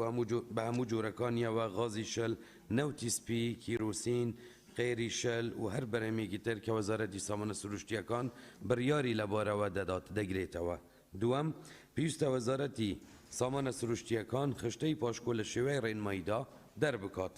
کە هاوتا بێت لەگەڵ خەسڵەتە جیهانیەکانی ئەو بەرهەمە نەوتیانەی کە لە بەرگەی یەکەمی ئەم مادەیەدا ئاماژەیان پێکراوە مادە دوو یەکەم هەر کۆمپانیایەک سەرپێچی حکومەکانی مادەیەکی ئەم یاسا بکات بەم شێوەیەی خوارەوە سزا دەدرێت یەک پێبژاردنێکی دارایی لە 100 ملیۆن دینار کەمتر نەبێت و لە 300 ملیۆن دینار زیاتر نەبێت دوو ئەگەر قازانجی کۆمپانیای سەرپێچی کار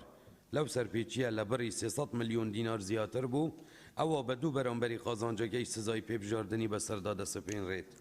سێ دەست بە سەرداگرتنی بەرهەمە نەوتی هاوردەکراوەکان یان ئەگەر لە توانادا هەبوو گەڕاندنەوەی بوو بەرهەمەکە گەڕاندنەوەی بەرهەمەکە لە سەرخەرجی کۆمپانیای سەرپێچی کار بۆ ئەو شوێنەی لێوی هاتووە دووەم کۆمپانیای سەرپێچی کار ناوی دەخرێتە لیستی ڕاشی وەزارەت سامانە سروشتیەکان بۆ ماوەی 2 ساڵ و لیستەکە لەلایەن وەزارەتی سامانە سروشتیەکان بڵاو دەکرێتەوە سێەم لە حاڵەتی دووبارەکردنەوەی سەرپێچیەکانی ئاماژە پێکراو لە بەرگەی یەکەمی ئەم مادەیەدا ئەوە کۆمپانیای سەرپێچی کار مولەتی کارکردنی لێوەردەگرێتەوە و ڕێگا نادرێت جارێکی دیکە چاڵاکیەکانی خۆی لە بواری بەرهەمە نەوتیەکان ئەنجام بدات بەڕێز سەرۆکی پەرلەمان مادە سێ و تەکمیلەکەی کاک عەباس دەخوێنێت بەڕێز سەرۆکی پەرلەمان مادەی سێم یەکەم کۆمپانیای هاوردەکان بەپێی حکومەکانی ئەم یاسایە دەتوانن وێزگەی فرۆشتن و سوتەمەنی و کۆگای ئەمبارکردنی بەرهەمی نەوتی تایبەت بە خۆیان دروست بکەن بەپێی ئەو ڕێکسازیانەی لەلایەن وەزارەتی سامانە سروشتیەکانەوە پەیڕەو دەکرێت هەروەها دەتوانن مەبەستی فرۆشتنی بەرهەمە نەوتیە هاوردەکراوەکان بەنزینخانە بەکرێ بگرن دووەم ئەو کۆمپانیای کە لە بواری ئەمبارکردن و فرۆشتنی بەرهەمە نەوتیە هاوردەکراوەکان کار دەکەن نابێت کاری ئەمبارکردن و فرۆشتنی بەرهەمە نەوتیە ناوخۆیەکانیش بکەن بە پێچەوانەکەشی ڕاستە سێم هەر کۆمپانیایەک سەرپێچی حکومەکانی بەڕگەی دووەمی ئەم مادەیە بکات بە پێبژاردنێکی دارایی بە بڕی 500 ملیۆن دینار سزا دەدرێت و لە حالەتی دووبارەکردنەوەی سەرپێچەکە بە پێبژاردنێکی دارایی کە بڕەکەی 700 ملیۆن دینار سزا دەدرێت ڕێگەی پێ نادرێت جارێکی تر چالاکیەکانی لە بواری بەرهەمە نەوتیەکان ئەنجام بدات لە هەردوو حالەتشدا دەست بەسەر بەرهەمە نەوتیەکاندا دەگیرێت یان ئەگەر لە توانادا هەبوو بەرهەمە هاوردەکراوەکان لەسەر خەرجی کۆمپانیای سەرپێچیکار دەگەڕێنرێتەوە ئەو شوێنەی لێوەی هاتووە مادەی چوار یەکەم کۆمپانیەکانی هاوردەکردن و فرۆشتنی بەرهەمە نەوتیەکان بەپێی حکومەکانی ئەم یاسایە بە مەرجەکانی تەندروستی و سەلامەتی پاراستنی ژینگە و کۆنتڕۆڵی جۆری پابەند دەبن دووەم هەر کۆمپانیایەک سەرپێچی حکومەکانی بەڕگەی یەکەمی ئەم مادەیە بکات بە پێبژاردنێکی دارایی لە 50 ملیۆن دینار کەمتر نەبێت و لە 100 ملیۆن دینار زیاتر نەبێت سزا دەدرێت سێم لە حالەتی دووبارەکردنەوەی سەرپێچی ئاماژە پێکراو لە بەرگەی دوێمی ئەم مادەیە کۆمپانیاکە بە پێبژاردنێکی دارایی لە 100 میلیۆن دینار کەمتر نەبێت و لە 150 میلیۆن دینار زیاتر نەبێت سزا دەدرێت و ڕێگە پێ نادرێت جارێکی تر چالاکیەکانی لە بواری بەرهەمەنەوتیەکان ئەنجام بدات. چوارەم ئەگەر قازانجی کۆمپانیای سەرپێچیکار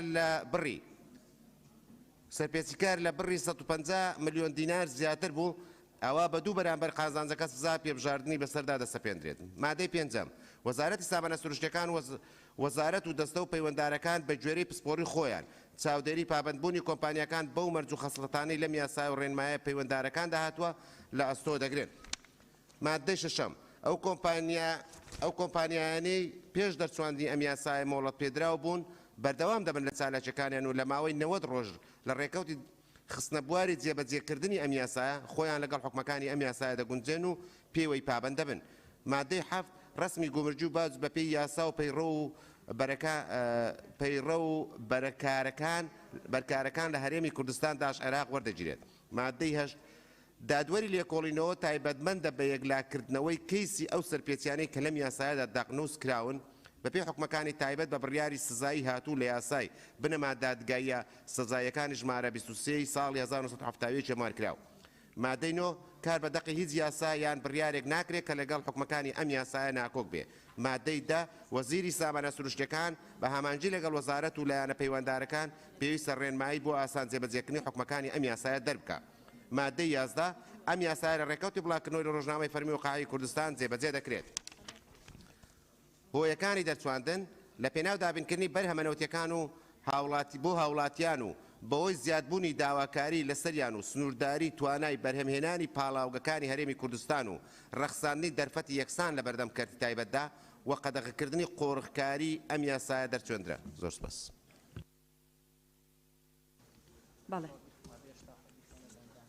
بەڵێ بەڕێزان ئەندامانی پەرلەمان بەڕێز سەرۆکی پەرلەمان بەس لەسەر یاساکە عەفو لەسەر راپۆرتەکە. بەڵێ یەک لەحظە دکتۆرە گیان لەحظە ئێمە دوو راپۆرتمان هەیە راپۆرتی ئەسلی پرۆژەکە لەگەڵ راپۆرتی ڕاستێنراوی هاوبەش لە نێوان هەردوو لیژنە هەر ئەندامێکی بەڕێزی پەرلەمان لەگەڵەوەی راپۆرتی ڕاستێنراو بکەینە بنەما با دەست بەرزکاتەوە. خۆشمان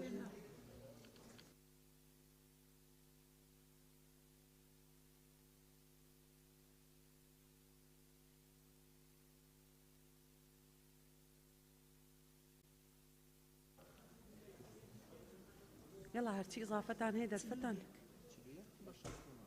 بەڵێ بەدەنگی 69 ئەندامی پەرلەمان راپۆرتەی کە دکتۆر بژار خوێندەوە ئەکرێتە بنەما ناونیشان. دکتۆرە کە ناونیشان خوێنرایەوە دەست بەرزکە بەڕێزان دەست بەرزکەنەوە ئەوەی کە ئێوێ قسە بکا با دەست بەرزکاتەوە ناونیشان بخوێنەوە کاک دۆر بژار بەسەر چاویەک لەحظە. باش بەڵام تکایە با جەوێکی متەوەتر دروست نەبێ. یاڵا فەرم بەڵێ فەرم یەک دەقە فەرم. بە ناوی خوا بەڕێز سەرۆکی پەرلەمان بە پێی مادەی 43 قساکەم هەمومان ئێستا ئەزانین کە کۆرۆنا بەڵاترین شتە لەم وڵات لەم دنیاە بڵاو بۆتەوە. ئێستا ئەوەی کە خەڵک گیرۆدەیەتی تێست ناکەن و ڤاکسین وەرناگرن. مەبەستەکەی من ئەوەیە لە سلێمانی و هەڵەبجە و گەرمیان و کەلار و ئاوا بۆ سەرەوە بە هەوڵ و تێکۆشانی دوو پەرلەمانتاری هاوڕێمان کۆمپانیایەکیان هێناوە لەو شوێنەی کە ناوەموت بەبێ بەرامبەر بە مەمنونی بە سوپاسەوە فەحس بۆ هەموو کەسێکن بەبێ بەرامبەر. ئەم شتە جێبەجێ بوو بە ئاستەنگی زۆرەوە. ئێستا کۆمپانیەکان لەگە منە قسەیان کردوڵێن ئەمانەوەی ئەو شتە بینە هەولێر و دهۆکیش بەڵام ڕێگریان لەکرێت لە ڕێگریان لەکرێت لە بەروی کە لێرە بە پارێ بەداخەوە بۆ ئەوەی هەمومان هەموو ڕۆژێک بتوانین تێستکەین بەبێ بەرامبەر تکا ئەەکەم لژنەیەکی تەندروستی پێک بهێنن بزان ئاستەنگەکان چییە؟ ئایا هاوڵاتیان بەبێ بەرامبەر ئەم کۆرۆنایە فەحس بکەن و بە بەردەوامی و ئێمە ئەم بەڵامان لە کۆڵ بێتەوە باشترە یان بەپارە بێت زۆر بەڵێ زۆر سپاس بەڕێز دکتۆر سەباح بەڕێزان لە لیژنەی تەندروستی بەڵێ بێگومان بە یاداشتێک ئەو قسانەی کاک سیروان ئەیکا ئاڕاستی بەڕێستانیەکە یاداشتان ئاڕاستاکە بۆ دیراسی لیژنەکە. بەڵێ ناونیشان خوێنەرەوە کاک عەباس دەرفەتتان دەدەم بەڕێزان ناونیشان خوێنەوە بەڵێ بەڕێز سەرۆکی پەرلەمان پێشنیازی یاسا هاوردەکردنی و فروشتنی بەرهەمە ناوتیەکان لە هەرێمی کوردستان داش عێراق. بەڕێزان هەر کەسێک قسەی هەیە ناویان بنووسە بەڵێ بەسەر چاو ناوتانە نووسین هەمووتان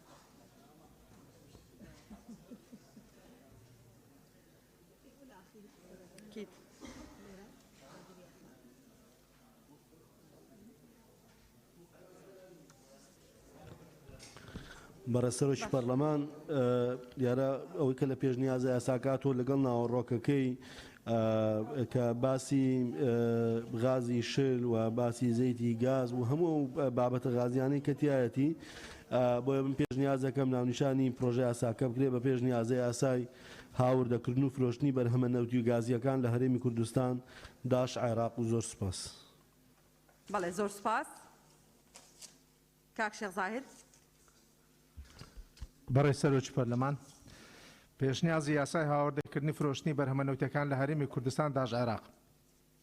من پێشنیارەکەم ئەو بەرهەمەنەوتیانە بکرێتە پێکاتە نەوتیەکان یان داتاشراوە نەوتیەکان چکە لە عەرەبی مشتەقات نەفتیە. زۆر سپاس. سپاس. کاک مەلاویس. بەڕێز سەرۆکی پەرلەمان منیش پیشگیری لە ڕایەکەی بەڕێز شێخ زاهیر خەیلانی دەکەم داوا دەکەم کە پێشنیازی یاسای هاوردەکردنی پێکهاتە نەوتیەکان یان داتراشاوە نەوتیەکان بێت و زۆر سپاس. بەڵێ کاک جەلال. ببوورە بەڕێز سەرۆکی پەرلەمان وڵای ئەمن پێشتر حەقم گوتە گەشتە گرنگ بوو لە بەرژەوەندی گشتی و ئاسایی قسەی لەسەر بکەم. مەسەلەی هەمووان دەزانین ئەوە هەموو ئەدیانەکانی سەماوی هەموو دینەکان هەتە خوارە بە خزمەتی بەشەریەت ئەمە زای مرۆڤ لە هەموو دینەکانیش گەورەترە هەر شتێک بە بەرژەوەندی مرۆڤەکانی ئاساییە بەڵام وەڵاهی حەز دەکەین بەر لە ڕەمەزان کە ڕەمەزان دێ مزگەوتەکان بکرێتەوە بەڵام ڕێنمایی تەندروستی جێبەجێکرێت گرنگە مزگەوتەکان بکرێتەوە هەموو شوێنە ئاینەکان پەرستگاکان هەموو بکرێتەوە چ کلێساکان گرنگە بەڕاستی چکە خەڵکەکەی حەزی بە عیبادەتەوە زۆر سپاس. بەڵێ سپاس بۆ بەڕێز. بەڵێ سپاس. دکتۆرە شایان. بەڵێ بەڵێ. بەڕێز سەرۆکی پەرلەمان شایان کاکە ساڵح. بەڕێزان لە لیژنەی یاسایی وزە و سامانە سروشتیەکان ئەگەر ڕوونکردنەوەکمان پێ بدەن چونکە ئەمن راپۆرتی ئەسلیەکە کە لە لامەوەی کە خراپ بۆ ناو بۆکسەکانمانەوە لە 2 تاری 2019 و چەند واژوەکی لەسرە بەڵام لە 28 سی 2019 بەشی کاروباری لیژنەکان لەوێوە مۆری پێوەیە یعنی ئەو راپۆرتی کە سەرۆکی لیژنەی وزە و سامانە سروشتیەکان خوێندیەوە ئەوە نەبوو کە ئەمە خوێندنەوەی یەکەمی لۆکراو بەدەستمەوەی ئێستا کە خراپ بۆ بۆکسەکانمانەوە دوای دەرفەتیانە دێنێ ئەمن دوو راپۆرتی لیژنەی هاوبەشم لایە دیارە بەڕێز ساخستانە دەنگتانەوە کە راپۆرتی یەکەم کە پێمان درایە دوای ئەوە راپۆرتی ڕاستکردنەوەیان کردیە دیارە چونکە ئەوەی کە دەیخوندەوە هەم یەک نەبوو لەگەر راپۆرتەکەی پێشوو. بەڵێ واکەین ڕوونکردنەوەتان پێ بدەن. بەڵێ کاکاروان. بنای خۆی گەورە میهرەبان بەڕێز سەرۆکی پەرلەمان وەڵا ئەگەر دەرفەت فەرمووی ئێمە وەکو لیژنەی وزە و سامانە سروشتەکان هەڵبەت خۆمان پرۆژە یاساکەمان حازر کردەوە تێبین لەسەر ناونیشانیە بەڵام جنابەت خۆت فەرموو لەسەر مەسلحەتی گشتی پێوەست بە یاساکەوە گەر قسە بکەین احتیاطیە بۆیە دەرفەت دەخوازم چەند دقەیەک کاتم پێ بدەم بۆی کە باس لە ناوەڕۆژ پرۆژە یاساکە بکەین دوو دقە وەکو هەرمانتێکی ئەگەر لە بەرژەوەندی گشتیە باش قسە بکە جارێ بزانین چییە بزانین بەرژەوەندی گشتیە. بەڕێز سەرۆکی پەرلەمان بەڕێزان خوشکبرانی پەرلەمانتار ئەم بابەتە ئەهمیەتی زۆری هەیە هەڵبەت ئێمە لە چەند ڕۆژی ڕابردوو لەگەڵ کۆمەڵێک پرۆفسۆری زانکۆی سەلاحەدین دانیشتین کەم پرۆژە یاسا توێژنەوەی شوردیان لەسەری کردووە کە ڕێگری لەم بابەتانە دەکات. چوار کێشەی بنسینەی لە هەرێمی کوردستان چارەسەر دەکات کێشەکان کێشەی گازە یەکێکیان کێشەی بنزینە کێشەی نەوتی سپی و کێشەی ڕۆن کە بۆ ئۆتۆمبیل بەکاردێنرە لە هەرێمی کوردستان. ئەمەی کە ئەم گازەی کە لە هەرێمی کوردستان دەکرێتە مۆلیداتەوە کە بە دوایین راپۆرتی وەزارەتی کارەبا نزیکەی 6 کاتژمێر کارەبای مۆلیدات هەیە لە هەرێمی کوردستان هیچی گاز نییە. واتە سەدا 95 بەرەوسەرەوە گاز نییە و لە دەرەوەی ستانداردەکانی عراق کە عراق خۆی لە دەرەوەی ستانداردە زیانەکانەکە ئەمە خۆی کێشەی گەورە دروست دەکات. کێشەکان چین؟ بۆ دروستکردنی ئەم گازە نەفتا تێکەڵ دەکرێت نەفتای سووک لەگەڵ ڕۆنی قوڕۆس کە هەردووچیان لێکەوتەی زۆر نەرێنیان هەیە. نەفتا ئەگەر بە ڕێژەیەکی زۆر زیاد بکرێت هەمان سیفاتی بنزین وەردەگرێت کە دەبێتە هۆی سوتاندن و کڵپەکردن. ڕووداوی نەخوازراوی ئاگرکەوتنەوە لە ماوەکانی ڕابردوو پێویست بم بابەتەوە کە ئێستا باسی دەکەین. لە هەمان کاتدا ئەم ڕۆنە کراکینگ دەکاوەتە دەشکێندرێت لە دوایەوەی کە دەشکێندرێ مزاحفاتی گەورە دروست دەکات کە چەند گازێکی مەترسیدار دەردەکات کە دەبنەهۆی ژێرپەنجە.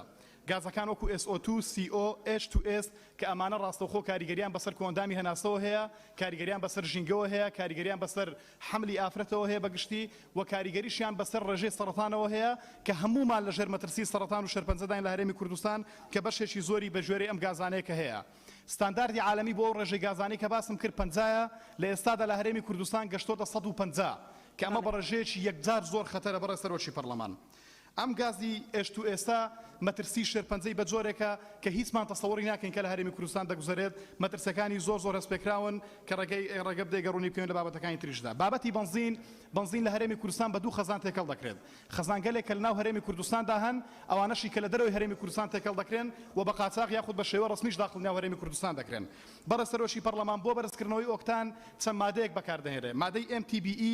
مادەی تێترا و لەگەڵ مادەی کە ئەمانە هەمویان بێکەوە چی دروست دەکەن مادەی MTBE ئەو مادەیە کە کار دەکاتە سەر سوتاندنی فیول پەمپی ئۆتۆمبیلەکانمان لە وەرزی هاوین و لە هەمان کاتیشدا مادەی ئێترا و مادەیە کە توانرێت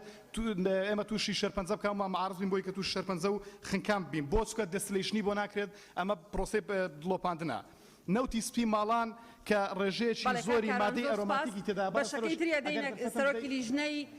سامانە سروشتیەکان ئەویش ئەوێ هەر لەسەر خەتەریاتەکەی قسە بکە وانێ کاک عەلی؟ ديالا فرمو خوي اصل اوي جناب اخر كس قسب كي لبروي نوك خلكك شتيك بليك تو ابي جوابي يلا فرمو بله بناي خوي گەورە بەڕێزان ئەم قانونە گرنگیەکی ئەجگار زۆری هەیە بەشێکی قۆرەخکاریەکەیە کۆمەڵە پسپۆڕی بواری کیمیا لە زانکۆی سلێمانی و لە زانکۆی سەلاحەدین کۆمەڵە توێژینەوەیان کردووە من دڵنیام ئێوە و خەڵکی کوردستان ئەو توێژینەوانە ببینن بەیانی ئەڵێن با مۆلیدەکان دابخرێ کارەبامان نەبێ زۆر مەترسیدارە بەڵام حەلی هەیە ئێمە هەوڵە دەین بە هەندێک دەستکاریەوە ئەمانە ئینکەین ئەوەی ئەکرێتە مۆلیداتەوە چ لە گۆڕەپانەکانی کاشێ لە دهۆک دروسەکرێ و ئەو ئامێرانەی بەگاز چ لە گۆڕەپانەکانی هەولێر چ لە تانجەرۆ لە سلێمانی هیچی گازوایل نین بەڵکو بە پێی توێژینەوەکان کە هەموو ڕسم و ڤیدۆکانی لە ئێمە لە بەردەممان هەیە نەوتێکی ڕەشی پیس لەگەڵ کۆندێنسەیدا تێکەڵە کرێ لە هیچ کوێی دنیا ڕێگە پێدان نییە ئەم شوێنانە لە هیچ دامەزراوە و موسسەیەکی کوردستان نەمۆڵەتیان هەیە نەباجەدەن نە لەژێر چاودێریان ئەم مادانە CO2 SO2 دروستەکەن بەداخەوە لە دوایمین توێژینەوە دەرکەوتووە ئێست و ئێسیشی تەیە کە مادەیەکی ژەهراوی ڕاستەوخۆی کاریگەرە پێشووتر بە پێی ستانداردە دەولیەکان ئەبێ لە خوار 7000ەوە بێ PPM-ەکەی پارساڵ 22,000 بۆ لە کوردستان ئەمساڵ گەشتۆتە 32,000 کەواتە گازێکی کوشندەی مەترسیدارە بەکارەهێنرێت ئێستا مۆلیدە و گۆڕەپانەکان تەلەفۆنەکەن هەرزانترینمان بۆ دروستکەن لەو گۆڕەپانانە هەرزانترین بەوە دروستەکرێت کە ڕۆنە ڕەشە خراپەکەی تێکەی بۆی هەرزان بێ هەمومان بۆنی گازی مۆلیدەکەین لە کۆڵانەکانە ئەوە ژەهرەکە بۆنیەکەی ئەینا گازی مۆلیدە بۆنی نییە بە هەمان شێوە بەنزین ئێستا کۆمەڵێ مەوادی زۆرە هێنرێ لەگەڵ ئەو بەنزینەی کە کەشفەکرێت بە ڕێژەیەکی زۆر تێکەڵەکرێن کە بریتە لە نەفتا ریفۆرمەیت ڕێژەیەکی زۆری ئیرۆماتیک ئۆلفین تۆلین میثانۆڵ ئیثانۆڵ ئەمانە هەمووی ئەهێنرێ و تێکەڵەکرێت ئۆکتان کێشەی نییە بە تەنیا کێشەی بەنزین کێشەکە ئەم مادانن کە ئینەکەن بە پێی کۆمەڵێک پزیشکی پسپۆر ئەڵێ نەخۆشیەکانی شێرپەنجە نەخۆشیەکانی دڵ فشاری خوێنبەرەکان نەخۆشیەکانی کۆئەندامی هەناسە کێشەی مناڵبوون کێشەی کۆئەندامی بەرگری دابەزینی توانای عەقلی و گەشەی منداڵ زیانگەیاندن بە کۆئەندامی دەمار ئەمشەو دکتۆرێکی پسپۆڕی بواری کیمیا بە منی وتووە ئەڵێ دەرکەوتووە ئەوەی کە خەڵک ناتوانێت بخەوێ شەوان 12 بەشی هەرە زۆری ڕەبتی بەمەوە هەیە بەم گازەوە هەیە جگە لە مزاعفاتەکانی تر فکرەی ئێمە ئەوەیە ئەمە ئەبێ تەنفیز کرێم قانونە خۆزگە نوێنەری وەزارەتی سامانە سروشتیەکان لێرە بوون چونکە ئێستا ئەم گۆڕەپانانە مۆڵەتن ئایا ئەم یاسا دەریکەین ئەگەر تەنفیز نەکرێ مەترسیەکان ساڵ بە ساڵ زیاتر ئەکرێن بۆ پێشنیازەکەش ئێمە وشەی عەمبارکردن ئەگەر لە سەرەتا تێبکەین چونکە کێشەی گەورە لەو گۆڕەپانانەیە کە عەمباریەکەن و ئەمەوێ ئاگادار بن زەختێکی زۆر لەسەر ئەو ئەندام پەرلەمانانە هەیە کە لەم دۆسیا کارەکەن بەڵێ کاک عەلی زۆر سپاس دەست خۆش بێ ڕوونکردنەوەیکی زۆر باش بوو ئێمە ئەم پرۆژەیەمان ناردبوو بۆ وەزارەتی سامانە سروشتیەکان ئەوان ئەڵێن وەکو خۆی قبولمانە جگەوا بزانم یەک مادە ڕێیانە سەر مادەیەکە بوو کە ئەویش پەیوەندی بەو بابەتەوە نییە وەکە نەهاتوون ینی بە ئیرادەی خۆیانە نەهاتوونێکی ناو بابەتانەی کە پێشنیازە یاسایەکە ئێمە یخینە بەرنامەی کار بێگومان ئەخینە بەرنامەی کار بەرنامەی کارەکە بینن هەر وەزیرێک بێوێ ئامادە بێ ئێمە میوانداریەکەین و لە خزمەتین بەڵێ سەرچنارخان بەڕێ سەرۆکی پەرلەمان قسەکەی منیشە لەسەرەوە بوو ئەم یاسایە ئەوەندە گرنگە کە پێشتر باسی لێوەکرا بواە وەزیری سامانە سروشتیەکان وەزیری هەرێم بۆ کاروباری پەرلەمان لەبەرەوەی داڕشتنەوەی یاسای خوێنەوەی دووەم مناقەشاتە و هەر جهتێکی تری معنی لە حکوومەتە شارەزا بۆە لەم بابە بۆ ئامادە بووە بۆی ئەمە هەنێ من هەمووی خوێنەوەتەوە زۆر تێبینیشمەیە لەسەر مادەکان بەڵام هەنێ شتەیە بەوان یعنی ئەوان مختصنە بێ ڕوبەڕووی ئەوان کرد بۆ ئامادە نەبوون پرسیارەکەم لەسەرەوەی بەڵێ زۆر سپاس هیچ مادێک لە ناو پەیڕەوی ناوخۆ سەرۆکاتی پەرلەمانی پابند ناکا بەوەی کە ئێمە پێشنیازە یاسایەک مناقەشاکەین وەزیرێکی بەڕێز بانکین بۆ ئەو بابەتە بەڵام لە چەند ڕێگەیەکەوە ئێمە قسەمان لەگەڵ بەڕێز وەزیری سامانە سروشتیەکان کردووە ئەوان لەگەڵ ئەم نەسەن ڕازین بەمە و ئیزافاتێکتان هەیە ڕەنگە پرۆژەکە دەوڵەمەند کا پێشنیازەکە دەوڵەمەند کا ئەندامانی بەڕێزی پەرلەمان ئەتوانن ئیزافە بکەن بەڵام ئێمە ئەگەر داوا نەکرێ و ئەگەر لیژنەی مختص خۆی داوا نەکا و ئەگەر لیژنەی قانونی داوا نەکا و ئەگەر وەزیرەکە خۆی مبادرە نەکا وەکو سەرۆکایەتی ناتوانین یان ملزەمنین بەوەی هیچ بەڕێزێک بانکین کاتێککە پێشنیازە یاسایەک مناقەشاکرێک کە پەیوەندی هەیە و باوەڕی خۆم وایە هەردوو لیژنە ئەوەندە ماوەیەکی زۆرە خەریکی ئەم پێشنیازە یاسایەن بڕواناکەم پرسیار هەبێ نەتوانن وەڵامی بدەنەوە لەبەرەوەی ئێمە خەریکە نزیکە بێتەوە لە 2 ساڵ ئەم بابەتە ئیشی تیاکرێ بەڵێ دەرفەت دەدەم ناو نەنووسیوە بەس دەرفەت دەدەم کاک من فەرموو بەسەر چاو بەڵێ بەڕێز سەرۆکی پەرلەمان سەبارەت بە ناونیشانی پێشنیازە یاساکە منم پێشنیازە خەمە بەردەم پەرلەمانتارانی بەڕێز طبعا هاوردەکردن کڕینە هێنانە هەناردەکردنی شەر فرۆشتنە یعنی هەناردە و فرۆشتنەوەینە یعنی ئەم جگەلەوە لە ناوم پێشنیازە یاسا ئەمبارکردن بەشێکە لە ڕێکارەکان گواستنەوەکە بەشێکە لە ڕێکارەکان من پێشنیازەکەم بەم شێوە بێ یاسای پێشنیازە یاسای ڕێکارەکانی کڕین و فرۆشتنی بەرهەمەکانی نەوت لە هەرێمی کوردستان داش عێراق زۆر سپاس زۆر سپاس ئەو فرۆشتنە مەبەستی فرۆشتنی بەرهەمی نەوتی نییە بە دەرەوەی هەرێمی کوردستان مەبەستی هاوردەکردنیەتی لەلایەن کۆمپانیاکانەوە و فرۆشتنیەتی بە بەکاربەری ناوخۆی بۆیە ئەنوانەکە بەڵێ جا من پێشنیازەکەم بەم شێوەیە ڕێکارەکانی کڕین و فرۆشتنی بەرهەمەکانی نەوت لە هەرێمی کوردستان بەڵێ زۆر سپاس بۆ بەڕێزت کاک پێشەوە بەڕێز سەرۆکی پەرلەمان پرۆژە یاساکە هەرچەندە من بۆ خۆمەندامی و لیژنەیەم تەنها مەسەلەکە هاوردەکردن و فرۆشتن نیە یعنی ئەم بابەتە ڕێگریشی تایە بۆیە بە سیغەیەک بدۆزینەوە کە ڕێگری لە هێنانی بەرهەمی خراپیش بکات لە ناو نیشانەکە چونکە ڕاستە هێنانی بەرهەمی سوتەمەنیە بەڵام بە ڕێگریشی تێدا بێت چونکە لە ناو مادەکانە سزا دیاری کراوە و باز لەوە کە ئەگەر کۆمپانیایەک چی بکات چی نەکە یەک سەرنجی دیکە ئەم بابەتە بەڕێز سەرۆکی پەرلەمان پێویست بوو بە ڕێزانی لیژنەی تەندروستی قسەیان هەبێتێدا چونکە کۆمەڵێک مادە هەن لیژنەی تەندروستی زیاتر ئەتوان دیاریان بکەن مەسەلەن MTPE ئەو مادەی کە لە ناو ئەکرێتە بەنزین لە هەفتاکانەوە لە وڵاتانی دیکە بەکارنایێت ئێستا لە هەرێمی کوردستان لە قیمەی بەکارهێنانیەتی ینی چۆن لە پرۆژە یاسای مادە هۆشبەرەکانە لیژنەی تەندروستی هەندێک مەوادیان دیاری کردبوو بۆ ئەوەی کە ڕێگری لە هێنانە ژوورەوەیان بکرێ ئەم مادانەی کە ڕیفۆرمیتە بنزینە نەفتایە هەمووی لێژنەی تەندروستی ئەزانێ زیانەکانی چییە و ینی ئێمە مختەزنین لەو بابەتەیە بەڕاستی بۆیە ئێستش کات بەسەر نەچۆ داواکارم لە کاتی ناردنی راپۆرتەکە ئەوانیش ڕۆڵیان هەبێت و قسەی خۆیان هەبێت لەو بابەتەیە و سوپاس بەڵێ زۆر سپاس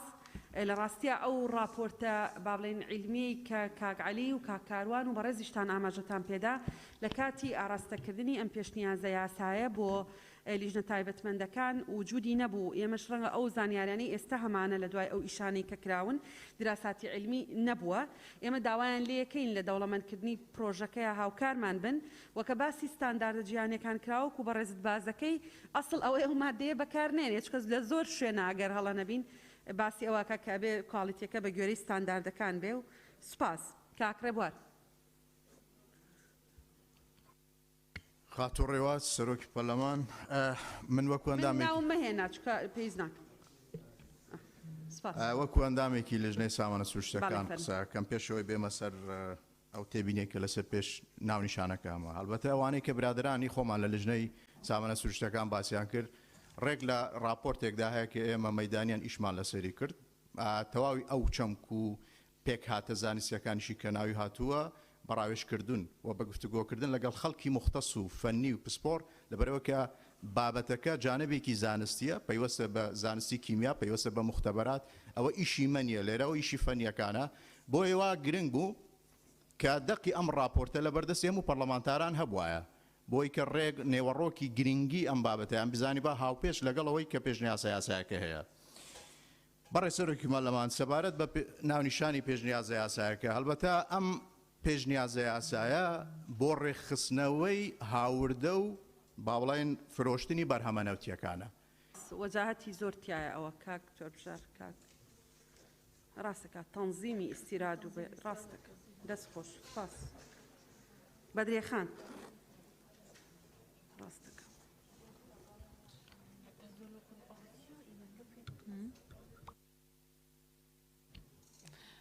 بەڕێستەرۆکی پەرلەمان سەبارەت بە دانیشانەکە پێشنیازە یاسای هاوردەکردن و فرۆشتنی بەرهەمەنەوتیەکان لە هەرێمی کوردستان من پێم باشە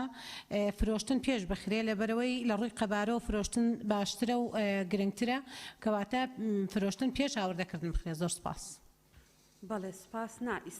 لە ڕووی مەنهجیەوە یعنی تەسەلسولی عملیەوە ئیستیرا دەکرێ اینجا ئەفرۆشتێ بەکاربەر بۆیە وادانراوە زۆر سپاس. ئەبزانم کەس نەماوە قسە بکە بە ڕێزان ئەگەر وەڵام کاکتۆر شێرکۆ بەڵێ ببوورە کاکتۆر. بەڕێز سەرۆکی پەرلەمان لەسەر گرنگی ئەم یاسایە خاڵێکی تر هەیە کە زۆر گرنگە ئاگامان لێبێ کە یاریەکی زۆر مەترسیدار هەیە لەسەر نرخی بنزین. ئەم یاسایە ئەتوانێت معالەجەی بکە ئەگەر بێت و یەک مادەی بۆ ئیزافە بکەین کە لە کاتی خۆیان باسیەکەین ئەویش ئەوەیە بەرهەمی خۆماڵی بە بڕیارێکی ئەنجومەنی وەزیران 2016 دەری کردووە هەموو پارێزگایەک بۆی هەیە پاڵاوگە لە پارێزگاکەی خۆی دابنێ لە ڕێککەتی تایبەتەوە بۆ پڕکردنەوەی ئەو لە 150 عەجزەی بەرهەمی بنزین لە هەرێمی کوردستانە. ئێستا بەرهەمە خۆماڵیەکان ئەوەستن تاوەکو هاوردەکان نرخ دیارەکەن نرخی بەرهەمە خۆماڵیەکە لە بنزین یەکسانەکاتەوە بە هاوردەکە کە ئەوە بایی مەلاین دۆلار زەربە لە ڕۆژانەی هەرێمی کوردستانە لە خەڵکی هەرێمی کوردستانەیە. بۆیە ئەبێ وریابین نرخی بنزین بۆیە لە هەرێمی کوردستان لەگەڵ ناوچەکانی تی عێراق جیاوازە چونکە بەرهەمە خۆماڵیەکان لە بنزین هاوتای ئەکە نرخەکەی لەگەڵ هی هاوردەکە. لێرەوە ئەم یاسایە ئەتوانێت معالەجەی ئەوە بکە و نرخی بنزین بێنێتەوە بۆ بەرهەمی خۆماڵی بەچی بەجێبەجێکردنی ئەو بڕیاری ئەنجومەنی وەزیران کرد 2016 دەری کردووە و ڕێگری لێکراوە لەو کاتەوە کێ ڕێگری لێکە ئەوانە ڕێگری لێکەنکانە نرخی بەرهەمی بنزینی خۆماڵی یەکسان بێ بە هەوردەکارەکان زۆر سپاس. بەڵێ سپاس لە کاتی خۆی لە شوێنی خۆی ئەتوانی بە ڕێز داوای ئیزافەکردنی مادەیەک بکەی کاک عەلی حەمە ساڵح بە سەرۆکایەتی جواب ئەدەنەوە جوابدانەوە تاوانە بەڕێز دکتۆر شایان ئەوەی لیژنەی یاسایی خۆی جوابی باتەوە بەڵام ئەو کاتێک کە ئێمە من لە لیژنە بووم ئەمە چەند مانگ ئێمە ئیش لەسەر ئەمەیەکەین ئەو نەسەمان نات من کەمە ئەو نەسەم دەستکە ئەو نەسەمان نات بۆ لیژنەی یاسایی ئەوەی پیات لەسەر ئەوەی ڕێکارەکانی کڕین و فرۆشتن ئەمە ڕەبتە بەو قسەی دکتۆر شێرکۆشەوە ئەگەر منتەبێ بێ حکوومەتی هەرێمی کوردستان حکوومەت وەکو حکوومەت خۆی لە مەرحەلەیەکە ئەبێت ببێ بە فرۆشیاری بنزین و نەوت و سوتەمەنی بە کوالیتیەکی باش چۆن ئێستا ئێمە سێ پاڵاوگەی گەورەمان هەیە ئەگەر بۆ حکوومەت هەرێمی کوردستان ئیشکەن ئەتوانن لە ڕۆژێکە 165,000 بەرمیل بپاڵێون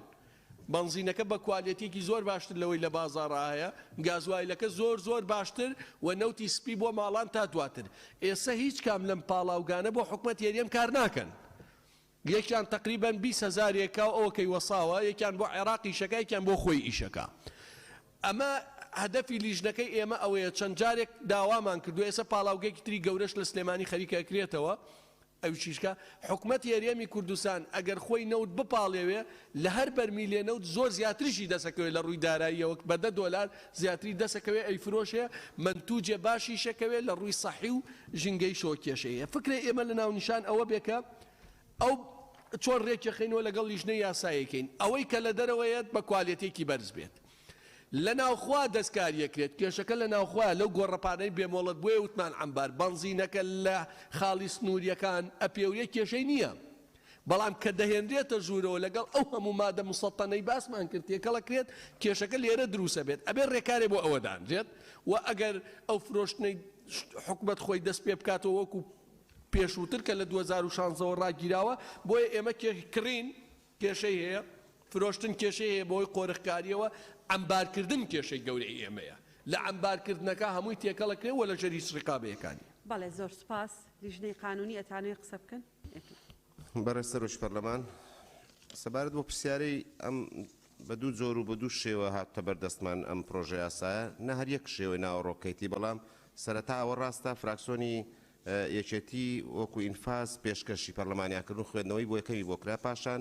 ئەمە خۆی بڕیار و هەموو لایەک و ئەوە بوو کە ببێت بە یاسایەکی هەرێمی کوردستان جاریشکە لیژنەی سامانە سروشتیەکان واژۆیان کردەوە و هەر هەمان دەق و ناوەڕۆک و ئەوەی یعنی ئەوەی نەکراوە سەبارەت بە ئەوەی کە لیژنەی یاسایی خوێندەوە لەگەرەوەی لیژنەی سامانە سروشتیەکان جیاواز بوو بێگومان جیاواز بووان لیژنەی خۆیان ئامادەیان کردووە کە هاتووە لە لیژنەی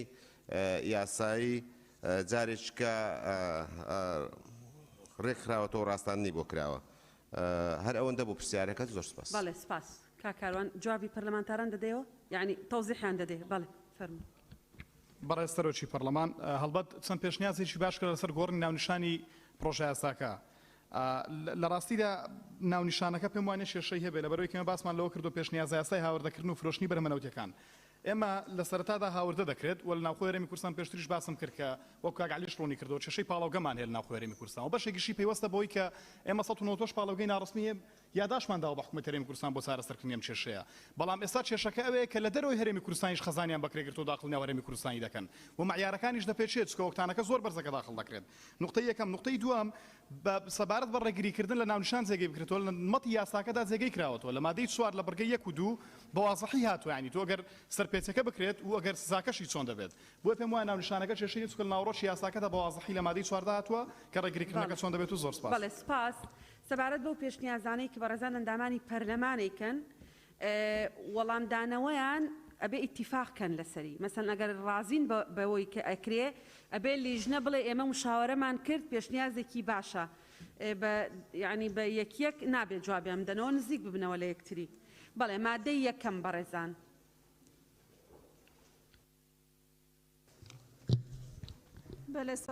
بەڕێ سەرۆکی پەرلەمان مادە یەکەم کۆمپانیەکانی کارتی تایبەت و ناوخۆی یان بیانی تۆمارکراو لە هەرێمی کوردستان داوای مولەتی وەزارەتی سامانە سروشتیەکان دەتوانن بە پێ ئەم خەسڵەتە جیهانیانە وەزارەتی سامانە سروشتیەکان دیار دەکات بەرهەمە ناوتیەکان و هاوردە و ئەمبار بکەن و بگوێزەرێنەوە بفرۆشن بە مەبەستی بەکاربردنی ناوخۆی چ بە شێوەیە ڕاستەوخۆ بێت یان لە ڕێگەی برێکاری ڕێپێدراو کە هەریەکە لە بنزینی ئۆتۆمبیل زەیتی و گاز و زەیتی بزوێنەر و گریس و بە هەموو جورەکانی غاز و شل و ناوتی سپی و گەیروسین و قیری شل و هەر بەرهەمێکی تر کە وەزارەتی سامانە سروشتیەکان بڕیاری لەو بارەوە دەدات و دەگرێتەوە. دوام پێویستە وەزارەتی سامانە سروشتیەکان خشتەی پاشکۆ لە شێوەی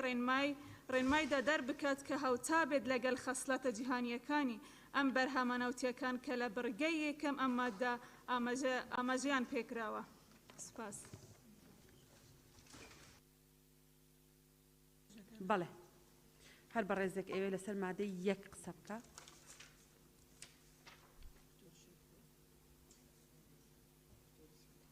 سەرچنارخانیش بنووسە دیارە بە کاکمە میوتووە.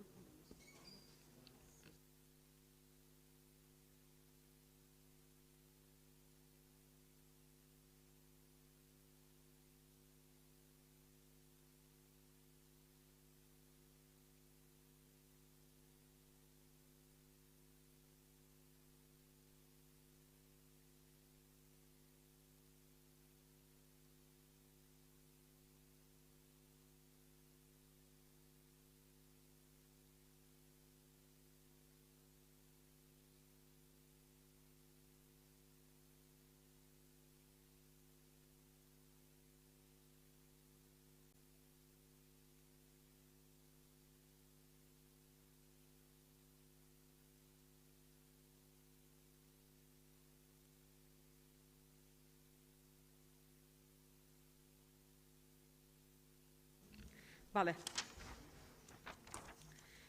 دکتۆر شێرکۆل دکتۆر ئیسماعیل مامۆستا عومەر سەرچنارخان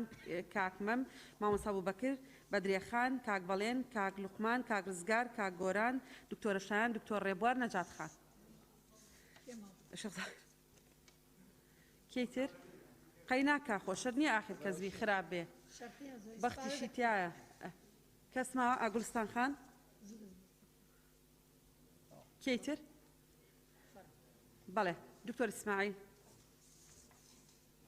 بله سروک پارلمانی من چند تبینیه کل سر في ماده هبونیه که از طبعا من جلك باش ديت كو وزير پیوندیدار الفري حاضر با دا برسوان دا بسیارت مدابان دو از بینم اگر ماده بری في ماده هات با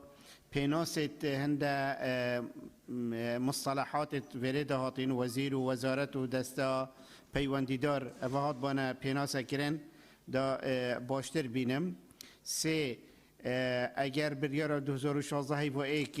هات با جه بجه کرن درست کرنا مصافی الهمی پارزگه ها ام پی تی وی یا سایه که ند بوین ابرکه یا استیراده ام دیکین چار از بینم بوچی یعنی دستور دان آن اجازه مولد بید بو کمپانی دروا یه درو بو ما استیراده بکن از بینم او پیوانه مینیتن یکم کمپانی کانی کرتی تایبتی ناو خوی و یان بیانی تیانه بیتن و سپاس سپاس کاکتور گلستان خان.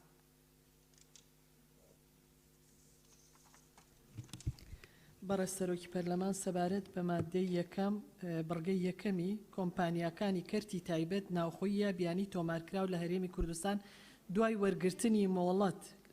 وەرگرتنی مۆڵەت وەرگرتن گرنگە لەوێ لە وەزارەتی سامانە سروشتیەکان دەتوانن بەپێی ئەو خەسڵەتە تایبەتیە جیهانیانەی وەزارەتی سامانە سروشتیەکان دیاری دەکا بەرهەمەنەوتیەکان هاوردە و ئەمبار بکەن هەتا ئەگاتە وشەی گریز بەز نووسراوە پێویستەوە بکرێ بە PTC لە بڕگەی دووهەمیشیانە پێویستە وەزارەتی سامانە سروشتیەکان بە هەماهەنگی وەزارەتی تەندروستی خشتێکی پاشکۆ لە شێوەی ڕێنمایی دەربکەن بەپێی ئەو مادانەی کە مادەی زیان بەخشن کە هاوتا بکرێت لەگەڵ ئەو خەسڵەتە تایبەتیە جیهانیانەی کە بۆ بەرهەمەنەوتیەکان دیارەکرێت لە بەڕگەی یەکەمە. زۆر سپاس. بەڵێ سپاس بۆ ڕێست کاک ڕزگار فەر کام ڕزگارە بەڕێز سەرۆکی پەرلەمان سەبارەت بە مادەی یەک باسی فرۆشتن و هاوردەی سوتەمەنیەکە بەڵام پێویستە لێرە نرخیش دیاری بکرێت چکە ئەو نرخانەی کە ئێستاکە هەیە لە بەنزخانەکانە لە ویزگەکانە وەکو یەک نییە و ڕۆژانیشەوە بینین و ئەو مادانێکی کە مادەی خەتەرن بەڕاستی ئەبواە یعنی ئەو مادانەی کە ئێستاکە دێتە هەرێمی کوردستان هەندێک مادە تێکە ئۆکتانی زۆر بەرزە ئەمەش وەکو کاک عەلی باسی کرد مەترسێکی گەورەیە و لێرەدا من زیاتر مەبەستم نرخەکەیە یعنی ئەکرێت نرخەکەیش لێرە دیاری بکرایە و بەپێی ئەو قازانجە بەپێی قازانجەکە نرخی لەسەر دابنەرایە. سپاس. بەڵێ زۆر سپاس کاک ڕزگار. کاک گۆران. بە ناوی خوای گەورە و میهرەبان بەڕێز سەرۆکی پەرلەمان گۆران عومەر عەلی لەسەر مادەی یەکەم خاڵی یەکەم کۆمپانیەکانی کەرتی تایبەت ناوخۆیی یان بیانی تۆمارکراو لە هەرێمی کوردستان پێمان وایە دیوێکی تری سوتەمەنی فەسادە ئەو پێکهاتانەی کە دێن و دەکرێنە بەنزین و سوتەمەنی تەنیا بۆ چەند کۆمپانیایە قۆڕخ کراوە بە هەمان شێوە هەندێک بەرهەمی وەک نەوتی ڕەش و قیر و چەند پێگاتەیەکی دیکە تەنیا چەند کۆمپانیایەگەیکەن جا ئەمە کاریگەری لەسەر نرخەکە دروستەکە و هەم لەسەر جۆری کوالێتی بۆیە داوا دەکەین لە لیژنەی تایبەتمەندی بەڕێز بڕگەیەک زیاد بکەن بۆ چەسپاندنی دارپەروەری و بۆ ڕێگریکردن لە قۆڕخکاری و زۆر سپاس. بەڵێ سپاس. مامۆستا نەجات. بەڕێز سەرۆکە پەرلەمانی من سێ تێبینیەتین تێبینیە منۆ ئێکێ مۆدەیەکێ هەکە ببیتە ئەلیف و بۆ و ئەلیفۆیە پاراگرافا دوێ کو پێکهات بەرهەمێت نافتینە ئەو ببنە خۆڵ بخۆڵ و تێبینیە منۆ دوێ پەنزینی ئۆتۆمبیل هەکە کەوانەکێ بەکەن نویسن گازولین و پڕێژۆ عەدەت ئۆکتۆنی کو نوت سادێ کێمتر نەبیتن و تێبینیە سێ پاڵپشتیە ئاخفتنێت دکتۆر ئیسماعیلی دکەم ئەگەر هات بۆ یعنی ئەگەر لە هەرێما کوردستانê مەسفە هەبۆن ئەم PTV یاسایە نەبوون و زۆر سوپاس. بەڵێ زۆر سپاس. تۆ ڕێبوار. بەڕێز سەرۆکی پەرلەمان لەسەر مادەیەک بەتایبەتی بڕگەی دووەم کە دێمە سەری پەیوەست بە مادەیەک بەڕێز سەرۆکی پەرلەمان خۆی مادەیەک نێوەڕۆکەکەی کێشەم نییە بەڵام تێبینیەکە ئەوەیە دەڵێ بەپێی ستانداردە گیانیەکان گرنگ بوو ئەگەر بەڕێز وەزیری سامانە سروشتەکان لەگەڵەوەدا خەڵکی پسپۆر لێرە بووە ئێمە بمانزانی بە بەرچاوڕوونیمانە بە کە ئایا ستانداردی گیانی ئەنی چی یان ئەوەتە بەرچاوڕوونی ڕاستەوخۆ بەێمەیاندا بەیان وەکو پاشکۆ لەگەڵ پێشنیازە یاساکە بە بۆم لە هەمان کات دەکات گفتگۆ لەسەر مادەکانەکان بگەڕابینەوە سەر بڵێن خەسڵەتە جیهانیەکان ئەمە پەیوەست بە مادەیەکەم لە بڕگە دووی مادەیەک هاتووە کە دەڵێ یعنی نەسێکی زۆر ڕەکی هەیە کە مادەی یەکەم بە دەرچواندنی پاشکۆیەک لە شێوەی ڕێنماییدا خەسڵەتە جیهانیەکان دەریاکە من پێشنیارێکم کردو ئەمەوێ بە سیغەیەکی تر ئەمە ببێتە جێی ئەو دەقیکە لە بڕگە دوو هاتووە جێ بۆ بکرێتەوە پێویستە وەزارەتی سامانە سروشتیەکان بە خشتەی پاشکۆ لە ڕێنمایی لە چوارچێوەی خەسڵەتە جیهانیەکان ئەو بەرهەمەنەوتیانەی کە لە بڕگە یەکەمی ئەم مادەیە هاتووە دەربکات ئاوا پێم وایە ڕوونترە لەوەی کە لە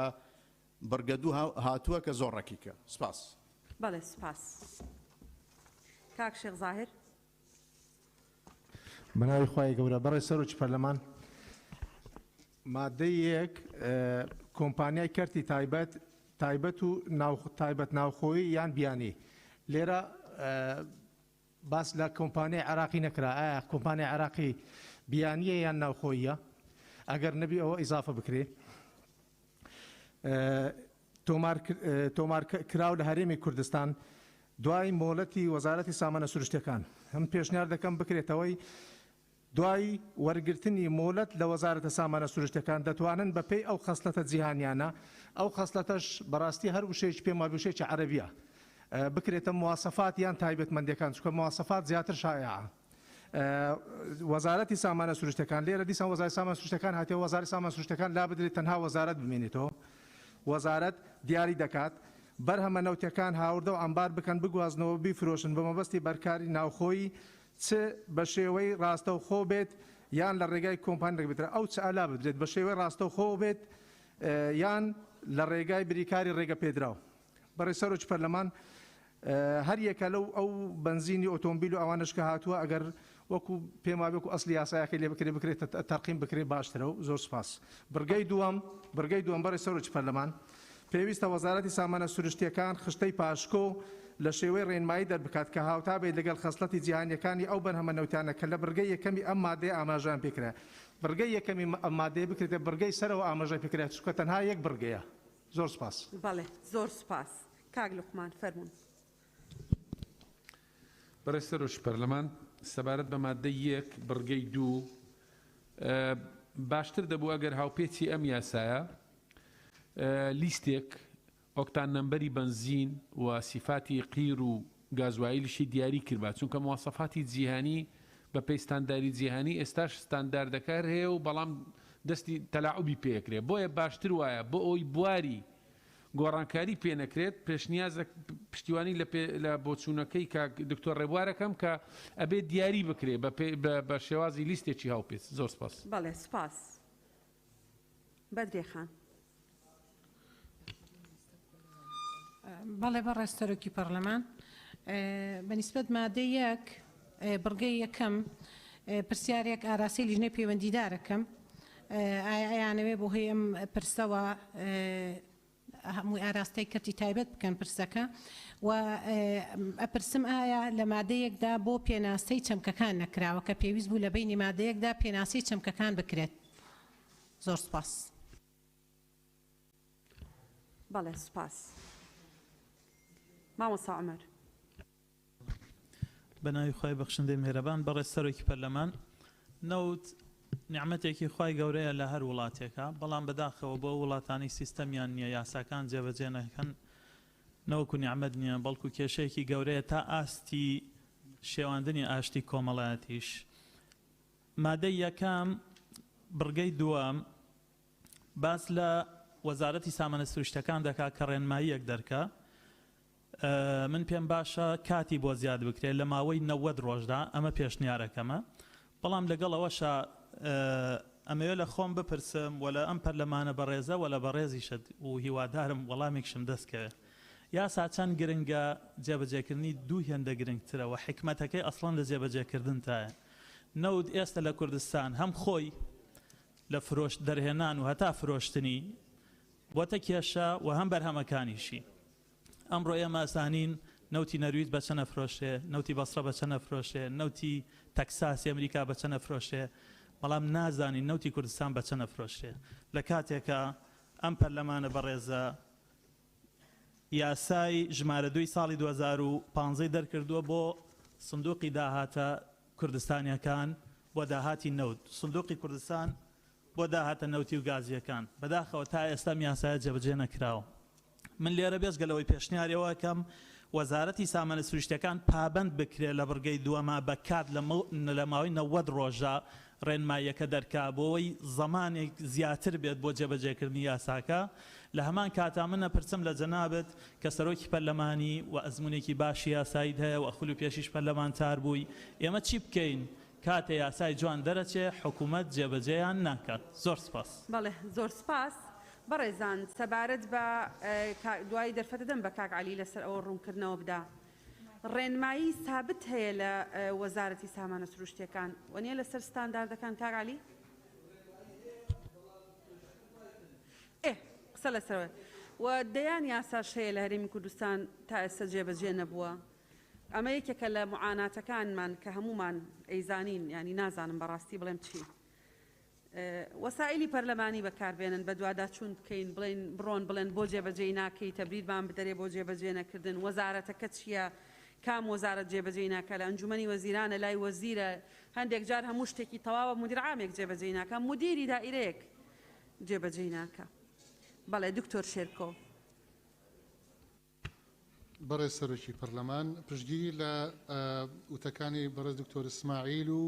بەڕێز دکتۆر ڕێبوارەکەم و لە هەمان کاتیشا پێشنیارەکەم کە مادەیەک ببێتە مادەی پێناسەکان چونکە عرفی سیاغی قانونی پێناسەکانی تیابێ ضرورە سپاس بۆ بەڕێست کاکمە بەڕێز سەرۆکی پەرلەمان سەبارەت بە مادەی یەکەم من پێشنیازەکەم وەکو بڕگەی یەکەم و دووەم نەمێنێت تەنیا مادەی یەکەم بڕگەی یەکەم بێت بۆ بڕگەی دووەمیان بڕگەی دووەمیان هەمووەمانێم خشتانە کە پەیوەندیان بە ڕێنماییەوەیە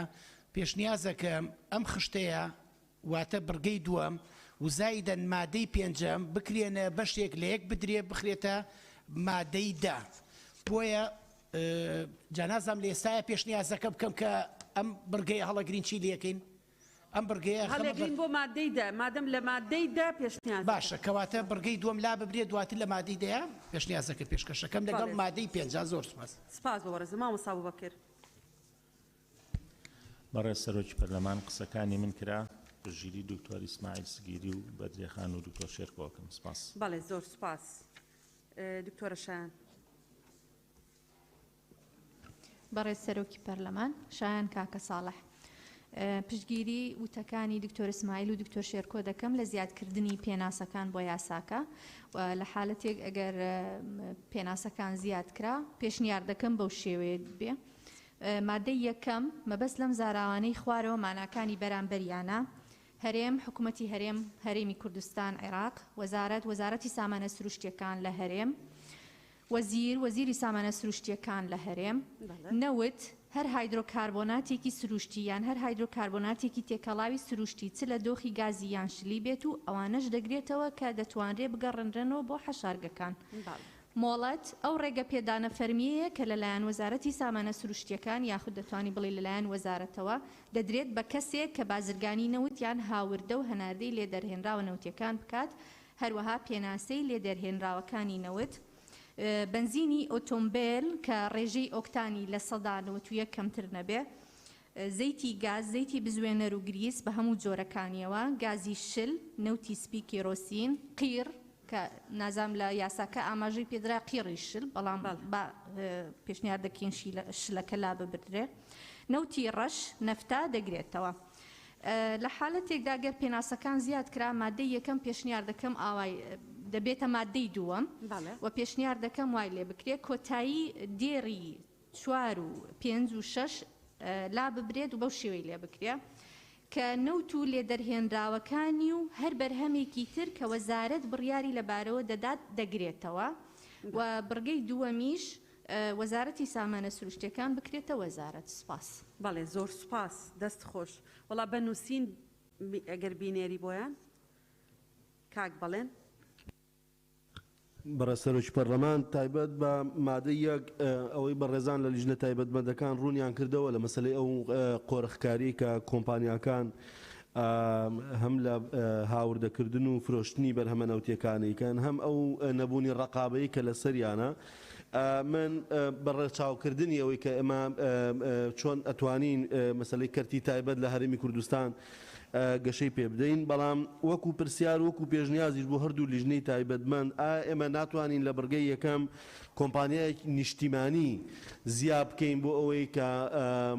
ینی لە هەندێک حاڵەتە بۆ ئەوەی ئەو نەهامەتی کە ئێستا بەدەست هاوردەکردن و فرۆشتنی ئەم بەرهەمە نەوتیانەوە ئەکرێ بە قورگ و ئەبارێ بەسەر ئەم خەڵکە کۆمپانیایەکی نیشتیمانی خۆمانی حکوومەت ناتوانێت کارەکە بکاوە ئەم ئیشە بە تایبەت بەو بسپێرێ و ئەو ئەگەر لە ڕووی قانونی و ڕێگری نەبێ پێشنیازەکەم لە پێش کۆمپانیاکانی کەرتی تایبەت کۆمپانیای نیشتیمانی بۆ ئیزافە بکرێ. لە بڕگەی دووەم پشتیوانی لە قسەکانی بەڕێز گوڵستان خانەکەم کە وەزارەتی سامانە سروشتیەکان بە هەمانگی لەگەڵ وەزارەتی تەندروستی ئەو پاشکۆیە لە شێوازێکی لە شێوەی ڕێنماییدا دەرکاو. زۆر زۆر سپاس. بەڵێ سپاس، زۆر سپاس کاک بەڵێن. سەرچناخان.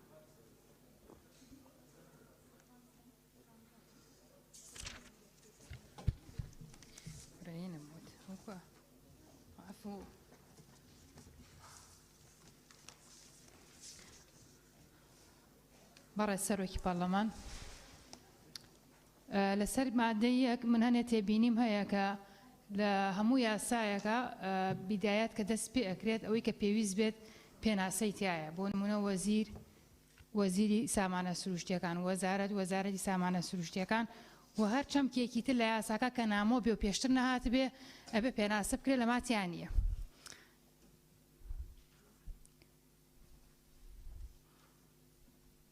هەرەوەم هەبوو، دەست خۆش بێت. بەڵێ زۆر سپاس. بەڕێزان لە لیژنە تایبەتمەندەکان و لیژنەی یاسایی ئەگەر وەڵامتان هەیە دوایەوە پشوویەک وەرەگرین بۆ ماوەی 40 دقە. بەڵێ کاک جواب دەنەوە کاک دکتۆر. بەڵێ بەڕێز سەرۆکی پەرلەمان چەند جوابێک ئامادەم کردیە بۆ پرسیارانەی کاتووە. یەک سەبارەت بە ئیزافەکردنی مادەیەک بۆ پێناسەکان. بەڕێز سەرۆکی پەرلەمان هەندێک یاسا هەن لە ناوەڕۆکی یاساکەدا دووسێ وەزارەت دێت، دووسێ وەزیر دێت، بەڕێوەبەرەتیەکی گشتی دێت یان لژنەیەک دێت. ئەو کات پێویستە ئەو لژانانە ئەو وەزیر و وەزارەت هەمووی تعریف بکرێ. لێرە ئێستا یعنی چی تعریف بکەین؟ وەزیر تعریف بکەین تەنیا یەک وەزیرمان هەیە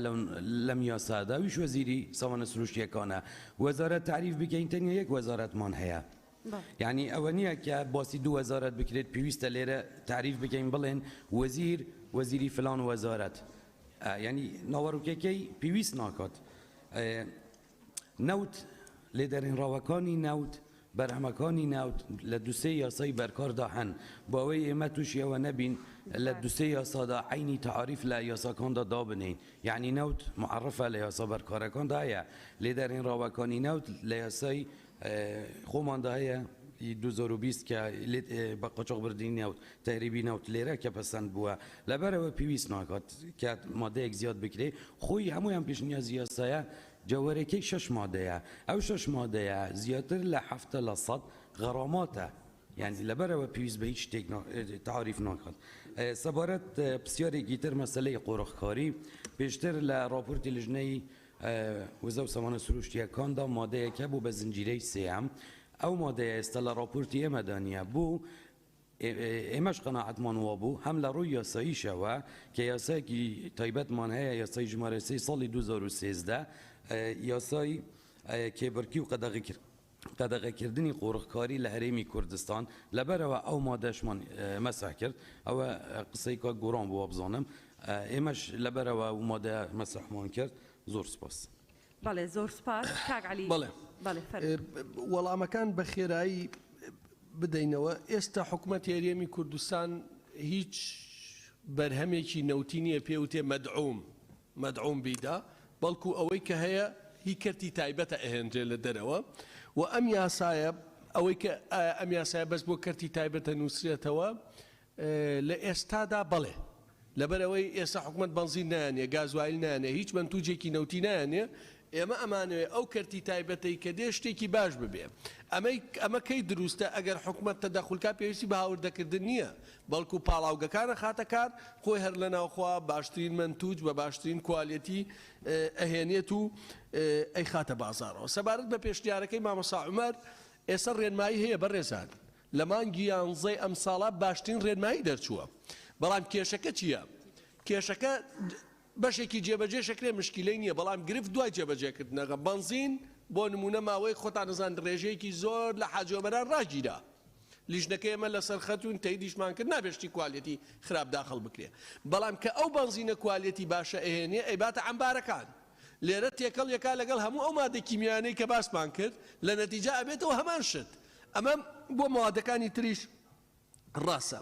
سەبارەت بۆی کاک بەڵێن کە حکوومەت کۆمپانیایەکی نیشتیمانی هەبێت، ئەگەر کۆمپانیای کوردستان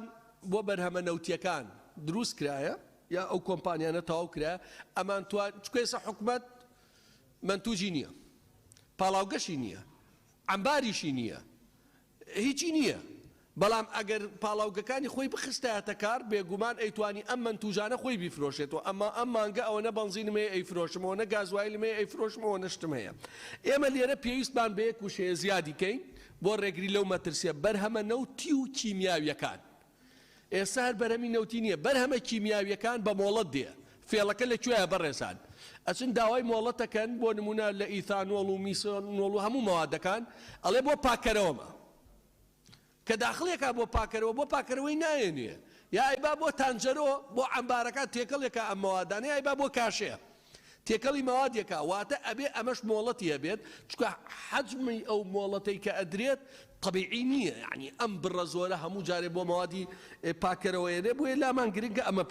ئەمەشی تێکەین. دوو خاڵێک تر کە گۆرانیش ئاماژەی پێکرد ئەمە ئەتوانین بە بڕگەیەک زیاد بکەین هەناردەکردنیش کێشە هەیە. ئێمە منتوجێکمانەیە ئەبێ هەناردەیکەین. سبەینێ بۆ نمونە حکوومەت پاڵاوگەکانی خستەگەر نەوتێکی ڕەشی هەیە لە ناوخوا بەکار نایەت، ڕۆنێکی هەیە لە ناوخوا بەکار نایەت. ئێستا تا ڕادێک لە بری کرێ هەندێک کۆندێنسەیت ئەنێرێتە دەرەوە. ئێستا بەشە لە کۆمپانیەکان بەڵێ گلەییەکەن ئەڵێن ئێمە نەوتی ڕەشمان هەیە منتوجمان هەیە ناتوانین بیبینێ دەرەوە تەنیا بۆ یەک دوو کۆمپانیایە بە هەمان ڕێکات وەزارەتی سامانە سروشتەکان ئەگەر مۆڵەت داتە ئەوان طبعا ئەمە سیستەمی بات زیادەکە گومرگ زیادەکە دۆخەکە ئەجوڵێنێتەوە. بۆیە ئەو پێشنیارانەوەی من نووسیمانە هەوڵە دەین طبعا ئەمە دوای خوێندنەوەی دووەمیش بۆ زانیتان بۆ ئەو پسپۆڕانەی ترێنێرینەوە کە هاوکارمان بوون بۆ ئەوەی بتوانین ئەو هەدەفەی کە هەمانە چۆن لەما تەحقیقیکەین و سوپاس. زۆر سپاس. کاک عەلی هەموو ئەو شەرحانەی ئەیکەی مەسەن ئەوانەتان بۆ تەوزیف نەکرد لە ناو مادەیە لە کۆبوونەوەی خۆتە؟ نان ئەقسەکە لەسەرەوە نییە مەسەن ئێستا ئەڵێ ئەبوو ئەو مادەی تیاوێ مەسەن ئەو مادەیانتان بۆ نەخستە ناو پێشنیازەکە و بیخەنە بەدەستی ئەندامانی پەرلەمان. بەڵێ یعنی ئێستا ئێوە لە جاتی ئەندامانی پەرلەمان داوا لە ئێوە بکەن ئێوە داوا ئەکەن ئەو قسانە تەوزیف بکەن لە شکلی مادەیە تەرجەمەیکەن بۆ مادە. کاکاروان فەرموون.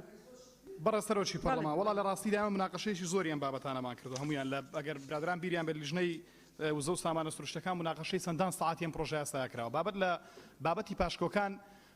لە ڕاستیدا ئەم بڕگەیە زۆر زەڕوڕە ئەوەی کاکمەم فەرمووی بەڵێ دەکرێت بە خشتەکە لای وەزارەت بڵاو بکرێتەوە بەڵام یەک نمونەتان پێ بڵم بەڕێزان ئێستا قیری شر وشک دەکرێتەوە اینجا دەنێرێت هەرێمی کوردستان هەندێک داخڵ دەکرێت یعنی کێشەکەی مادەکانیش گۆڕانکاریان بەسەردادێت تو ناتوانین تهدیدی بکەی و مشتقاتی نەوتی عادەتەن گۆڕانکاری زۆری بەسەردادێت بۆیە من پێم وایە ئەم بڕگەیە خۆی بمێنێتەوە زەڕۆ تا چاوەڕە دەکەین تا وەزارەت بیکە بەنسبەت ئەوەی برای بەڕێزم کاک بەڵێن فەرمووی پێشنیازێکی زۆر بەجێیە بەڵام لە یاسای نەوت و گازی ڕقم 22 ساڵ 2007 لە مادەی 13 لە بەشی پێنجەم کۆمپانیایەکمان هەیە بە ناوی کۆمپانیای کۆدۆ کە تایبەتە بە پاڵاوتن و بە پاشکۆکان کە لە ئاساسدا ئەم کۆمپانیا ئەگەر دروست بکرێت کارچیان پەرلەمانە بەڕێزەیە کە تەکمیلی ئەم یاسایە بکات دەتوانین کێشەی زۆرمان بۆ چارەسەر بکات یعنی چوار کۆمپانیا یاساکە ڕێگەی پێداوە قانونەکە ڕێگەی پێداوە جۆری خۆمانی دێوە کۆندامانی پەرلەمان کاریان لەسەر بکەین گەڕا پێشنیازەکە زۆر زۆر سپاس ئێستا 1 دقەیە 2 20 دقە لە ژوورەوە بین فەرمونون